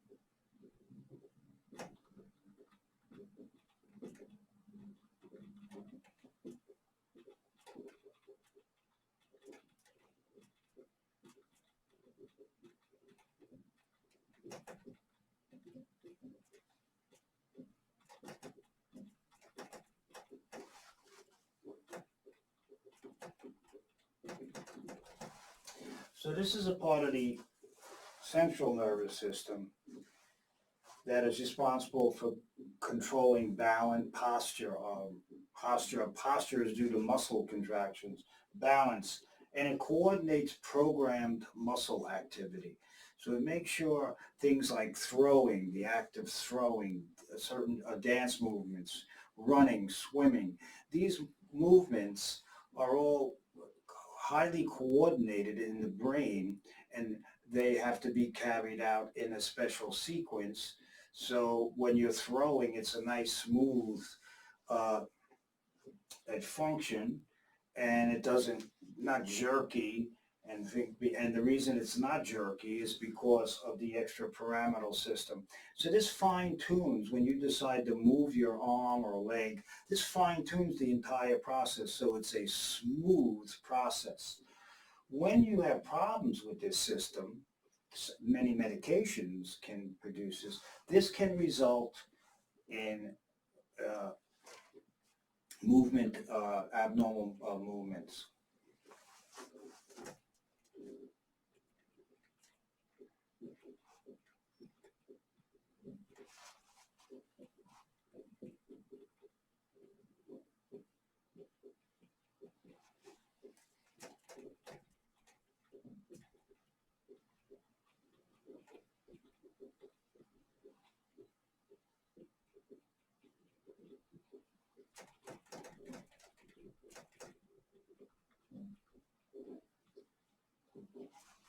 Example, various types of tremors. So many medications that you're giving to a patient, especially psychiatric, psychotropic medication, can result in extrapyramidal signs and symptoms. What is an extrapyramidal sign and symptoms? This is, for example, when a medication causes an abnormal movement. It's the med that is doing it.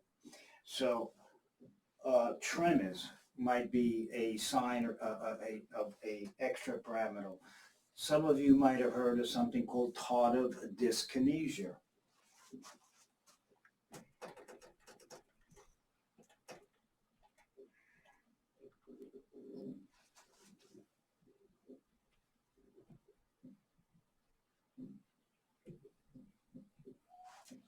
You see this advertised on TV all the time. This is a problem that's very often associated with psychiatric medications used for example, schizophrenia.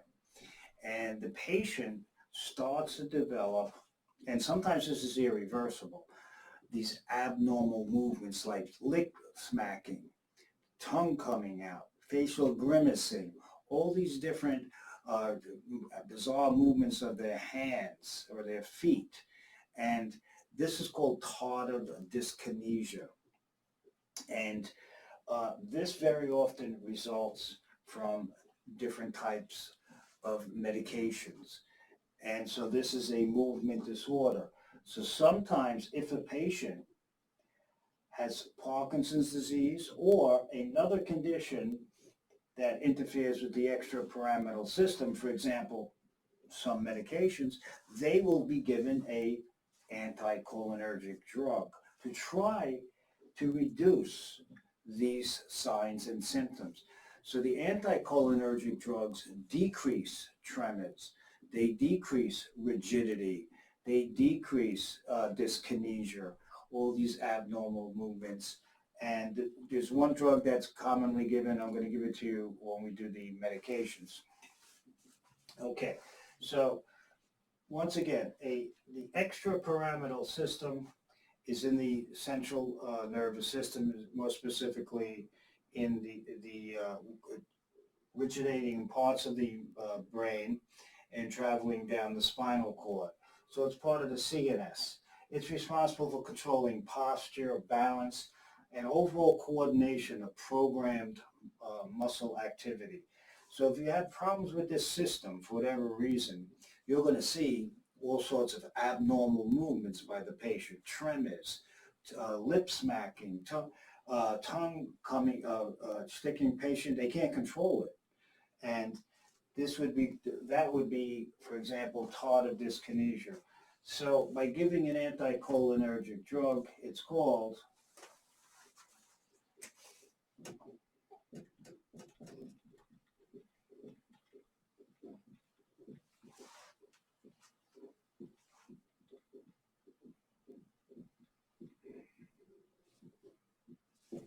you're going to see many of your patients, if you do have psych patients, some of you might want to work in the psych unit and do psychiatric nursing, but you certainly will have patients as medical patients that have a psychiatric disorder and will be on medications for the psychiatric disorder, such as schizophrenia. You might see this patient also on this medication, benztropine, called Cogentin, And benztropine is an anticholinergic drug that is used for movement disorders. So a patient that is starting to develop tardive dyskinesia or a tremor might be put on this medication to control the tremor or the tardive dyskinesia. So it's called benztropine, it's called Cogentin, and you're going to see this drug given frequently. This is probably one of the more frequently anticholinergic drugs other than atropine. So these are some of the uses of these medications. I'm going to erase this.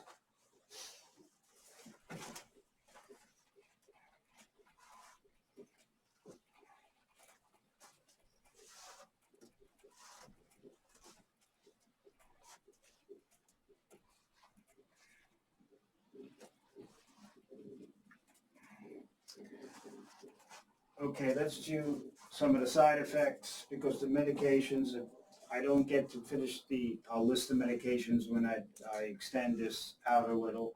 So, some side effects.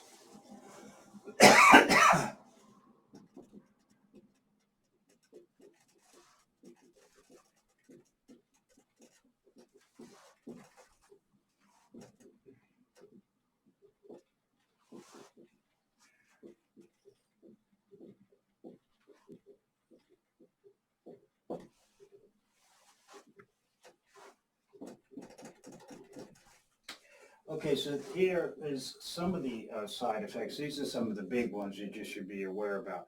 So if you got to worry about tachycardia, and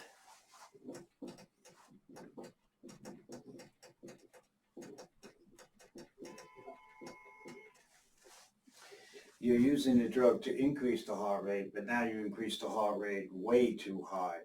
So if your heart rate is too low, you can reduce cardiac output, the patient can pass out. If your heart rate is too high, if the heart is beating too fast, then it doesn't have time to fill with blood. You reduce your cardiac output, you can pass out. So there's a range where your heart rate is too slow or too high, especially in certain people who already have heart disease. Tachycardia might be very dangerous. And that's one of the type of patients you're not going to give these drugs to, for example, have cardiac ischemia, because that's just going to make it worse. So I'll list some of the patients not to give it to. But what else can these drugs? You have to be very aware of. So number one is tachycardia. Number two, these drugs can cause constipation.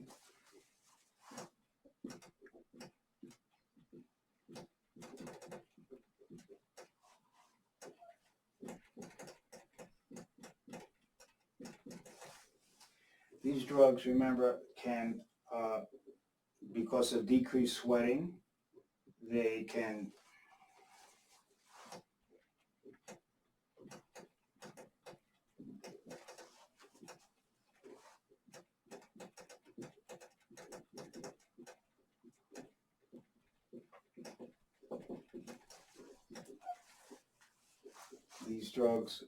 can decrease sweating and result in heat overload. The patient's body temperature can go up dramatically. They also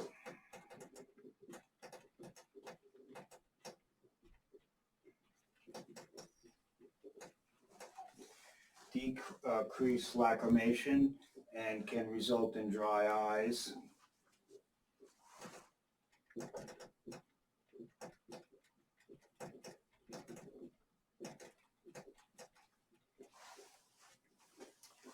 And patients very often do not like that. It starts to get very uncomfortable. The eyes become itchy, sets the stage for drying of the cornea or drying or inflammation of the conjunctiva. So decreased tearing is never good. And decreased salivation.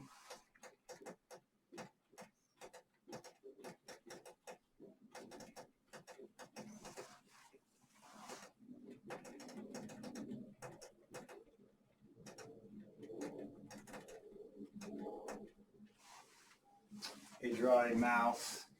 Patient definitely does not like that. These drugs have other problems too, the anticholinergic drugs, but these are some of them. Dry mouth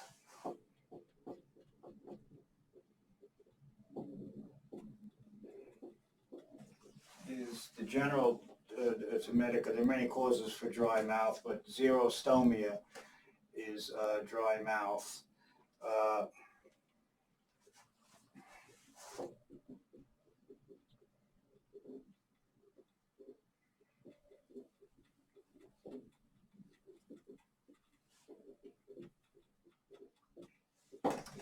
Choroidal conjunctivitis, sicker means dry, is dry eyes. Okay, there are many causes for choroidal conjunctivitis, sicker. It could be autoimmune diseases. There are loads of different causes. But xerostomia is dry mouth. Choroidal conjunctivitis, sicker is dry eyes. So you can start to see there's problems here with these drugs. These drugs, which they don't really explain in this chapter, is this can also increase with decreased sexual activity. So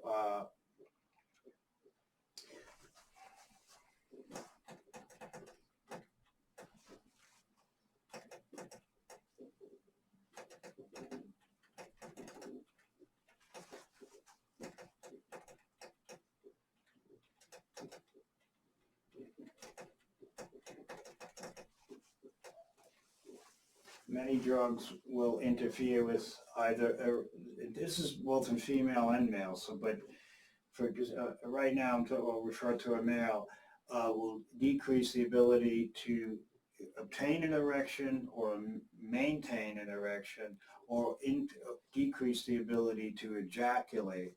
So this is very similar in females also. The female can maintain a clitoral erection. And so these drugs,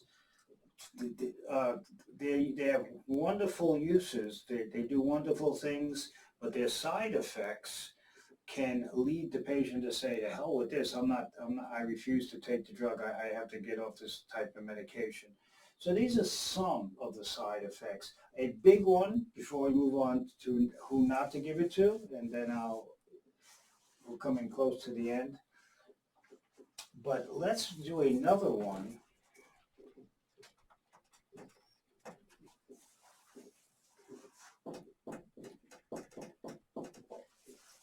Is these drugs can cause confusion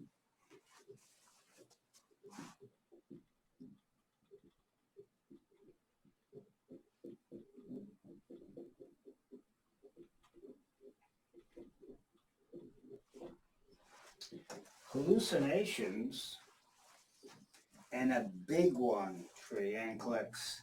These drugs can result in a condition called delirium.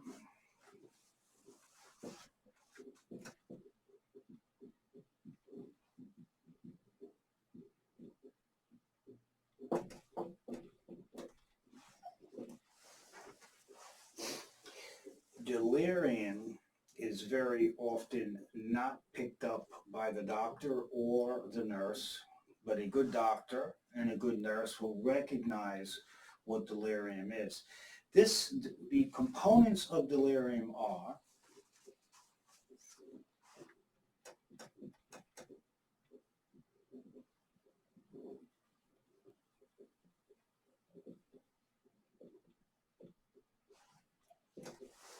sudden confusion,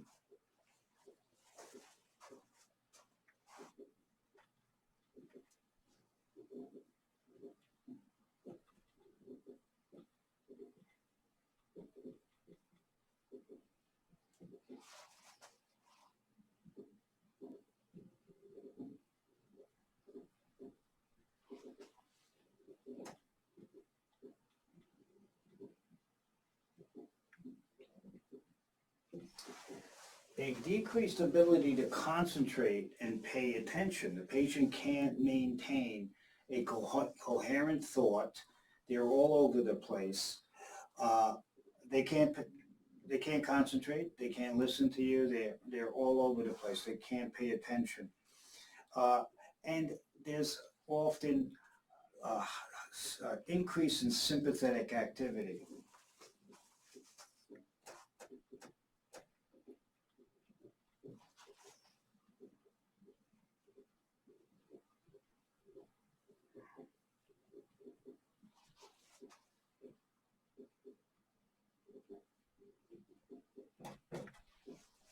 So this patient is hyperactive. Their heart rate's up, their blood pressure's up, their pupils are dilated. I mean, they're ready to go. So this is something, there are other, of course, slightly different. There's uh, some other components of this, but these are the big ones. This happens in a patient, so right away we would say this patient has dementia, some sort of dementia. And this is not the case. Dementia happens slowly over time. You just don't wake up with the dementia. So especially a hospitalized patient or a patient that's someone who's ill at home, especially an elderly patient that has a sudden illness, and on a Monday they're fine. On a Tuesday they develop this illness. On a Wednesday they're all of a sudden confused. They can't concentrate. You ask them a question, they're all over with their answer. Their inability to pay attention to you, to follow direction. They're very hyperactive. There's an increase in sympathetic activity. This is delirium. This is not permanent. Usually, of course, you give them medications to calm down, but usually once the condition, the medical condition, whether if the patient's in a hospital or home, once that's addressed, this resolves. So this is sudden, okay, it's not permanent. You can't say, oh, this patient all of a sudden has senile dementia or let's do this, let's do that. Dementia is a slowly evolving process, whether it's Alzheimer's, whether it's vascular dementia, whether it's dementia associated with Parkinson's disease or other neurological diseases.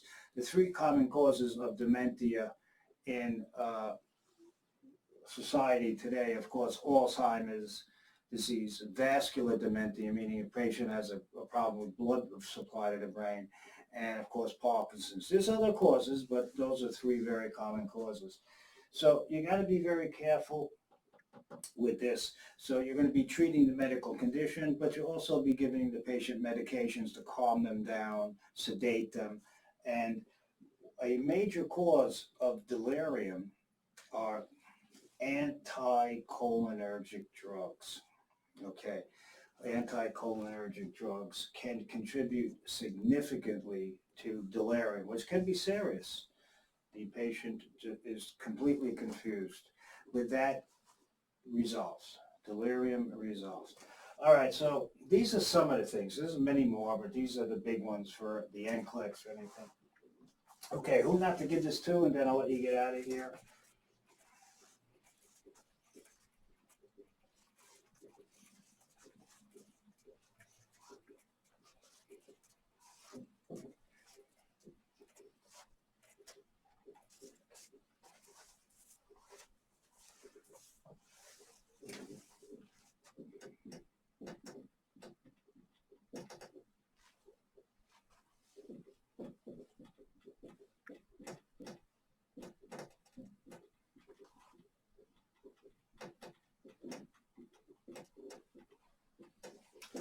So with anticholinergic drugs,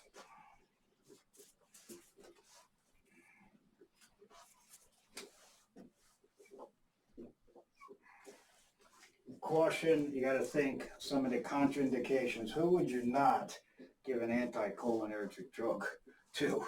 You're going to give that patients with tachycardia. These drugs cause tachycardia.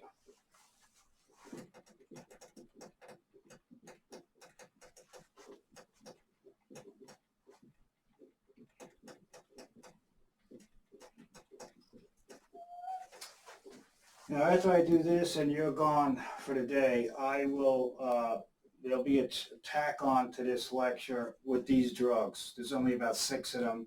And I'm just going to give you the drug, the name of the drug, going to tell you what it's used for, and that's all you have to know because you got to, if you know what the drug is used for, it's anticholinergic, then you know if the patient has any of these, you're definitely not going to give this drug to the patient.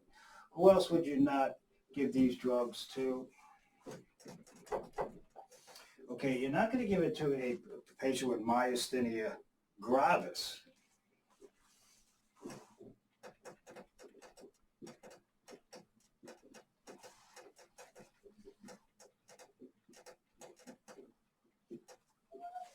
Remember, myasthenia gravis is a neuromuscular disease, and you use cholinergic drugs. So why, if a patient has myasthenia gravis, this drug will make it worse. The patient will get weaker.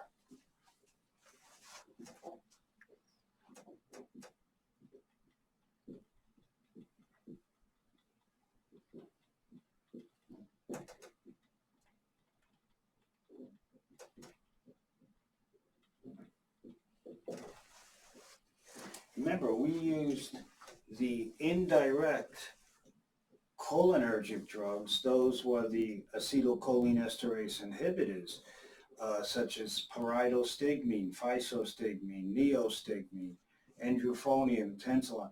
These drugs, for example, pyridostigmine was a cholinergic drug used to treat this. So if a patient has this, giving them an anticholinergic drug will certainly make the patient worse.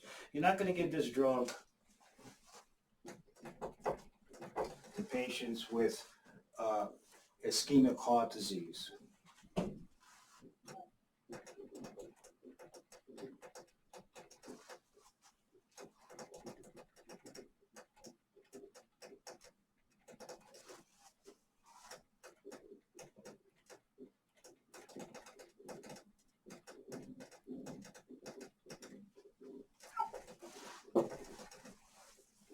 With a patient with ischemic heart disease, you don't want to give a drug that causes tachycardia. Tachycardia can increase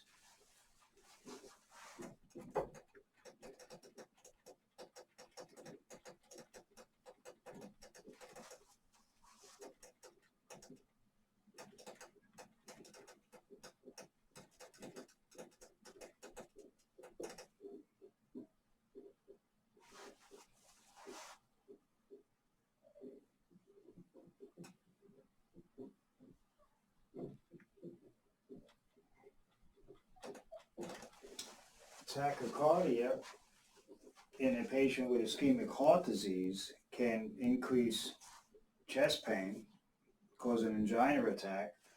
It also can result in a heart attack or an MI.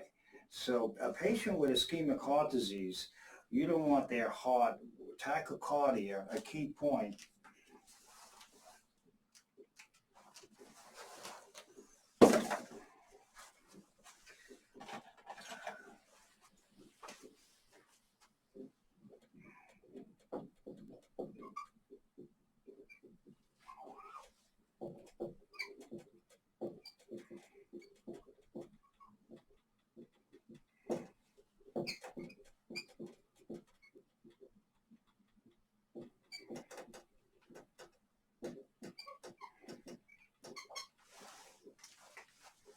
Tachycardia increases cardiac workload, makes your heart work. So in a normal heart, when you exercise, you're running for a bus, even when you get taken an exam, your heart rate picks up. In a normal heart, that's not a problem.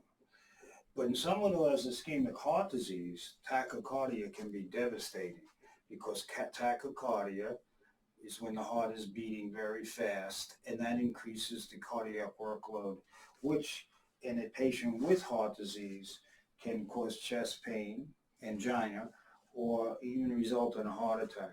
So these drugs can be dangerous in that type of patient. Okay, what else, what other type of patient should not be given? Any patient with a gastrointestinal obstruction,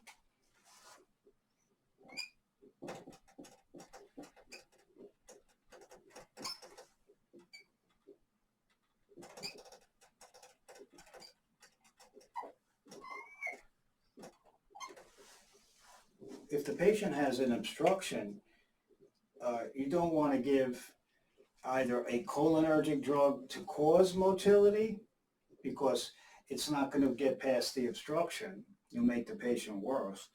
Or if the patient has an obstruction, you're not going to give a drug that decreases motility. So both anticholinergic and anticholinergic drugs should not be used unless the doctor orders it for some reason in a patient that has some sort of obstructive process, for example, in a GI tract. Also, a genital urinary tract obstruction.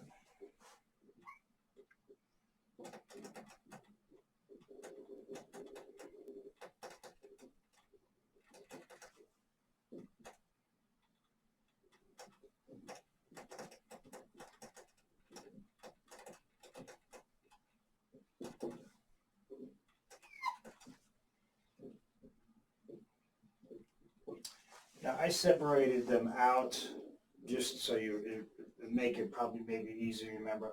You should, for an example of an obstruction, complete obstruction or partial obstruction would be a prostate disease in men.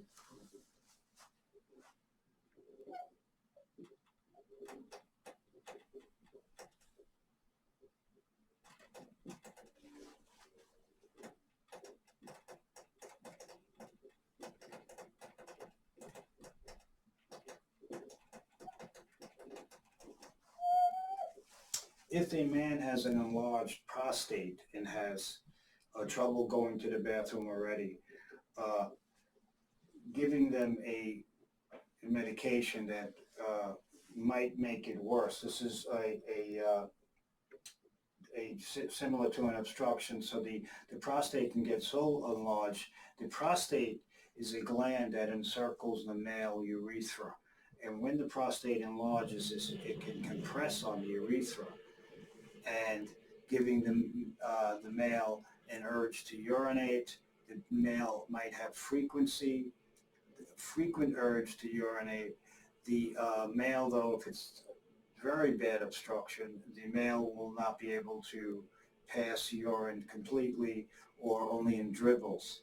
So these medications have to be, whether it's a cholinergic or an anticholinergic drug, have to be used with caution in people that have any type of obstruction of the GI tract or the GU tract. I'll put here, separated out, toxic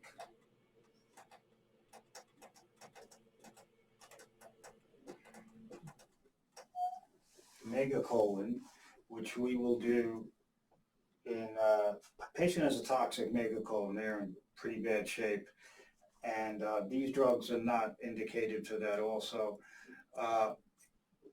Toxic megacolon very often can be associated, for example, with a bacterial infection, which we're going to do when we do C. difficile next semester. And the last thing,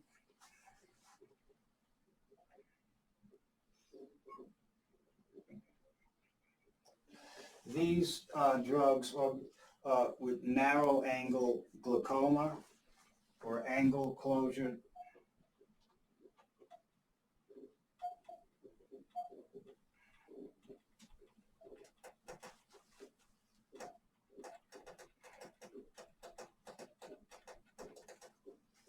Glaucoma. So these drugs can be used. There's different types of glaucoma. There's wide or open angle glaucoma. There's narrow angle or angle closure. So we're not going to go into the types of, we don't have time, the types of glaucoma. That'll be covered in your med surg. This is not, I like pathology, but this is not a pathology course.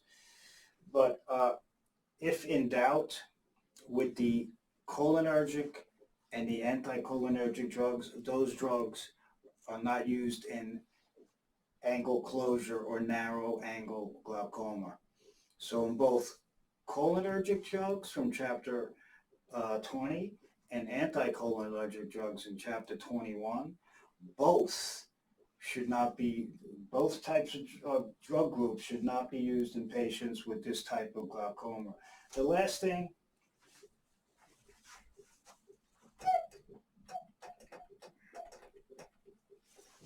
is these drugs are not to be used in acute asthma attacks.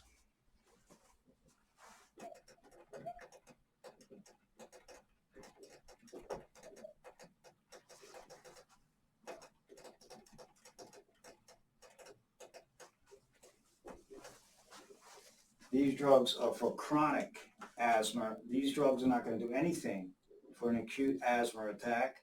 Once again, we have drugs that are used to for chronic conditions that will either decrease the frequency of attacks, decrease the severity of the attacks. But if you have an attack, it is then called an acute attack, and therefore we have drugs to address the acute attack. So when drugs are used for a chronic,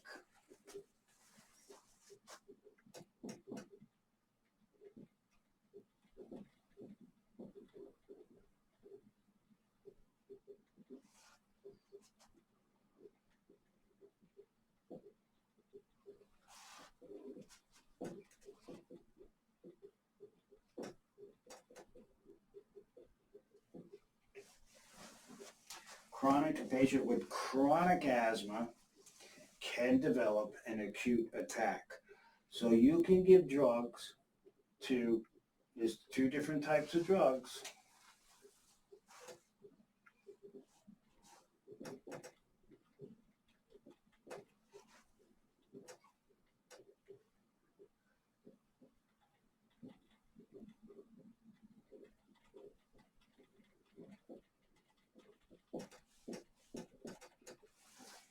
The drugs that you give every day for chronic asthma are to decrease the amount of acute attacks and decrease the severity of the acute attacks.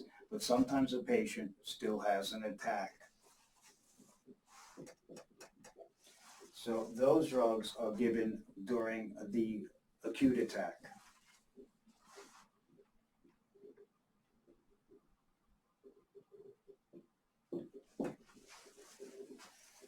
So those drugs you would not give every day if the patient's not having an attack.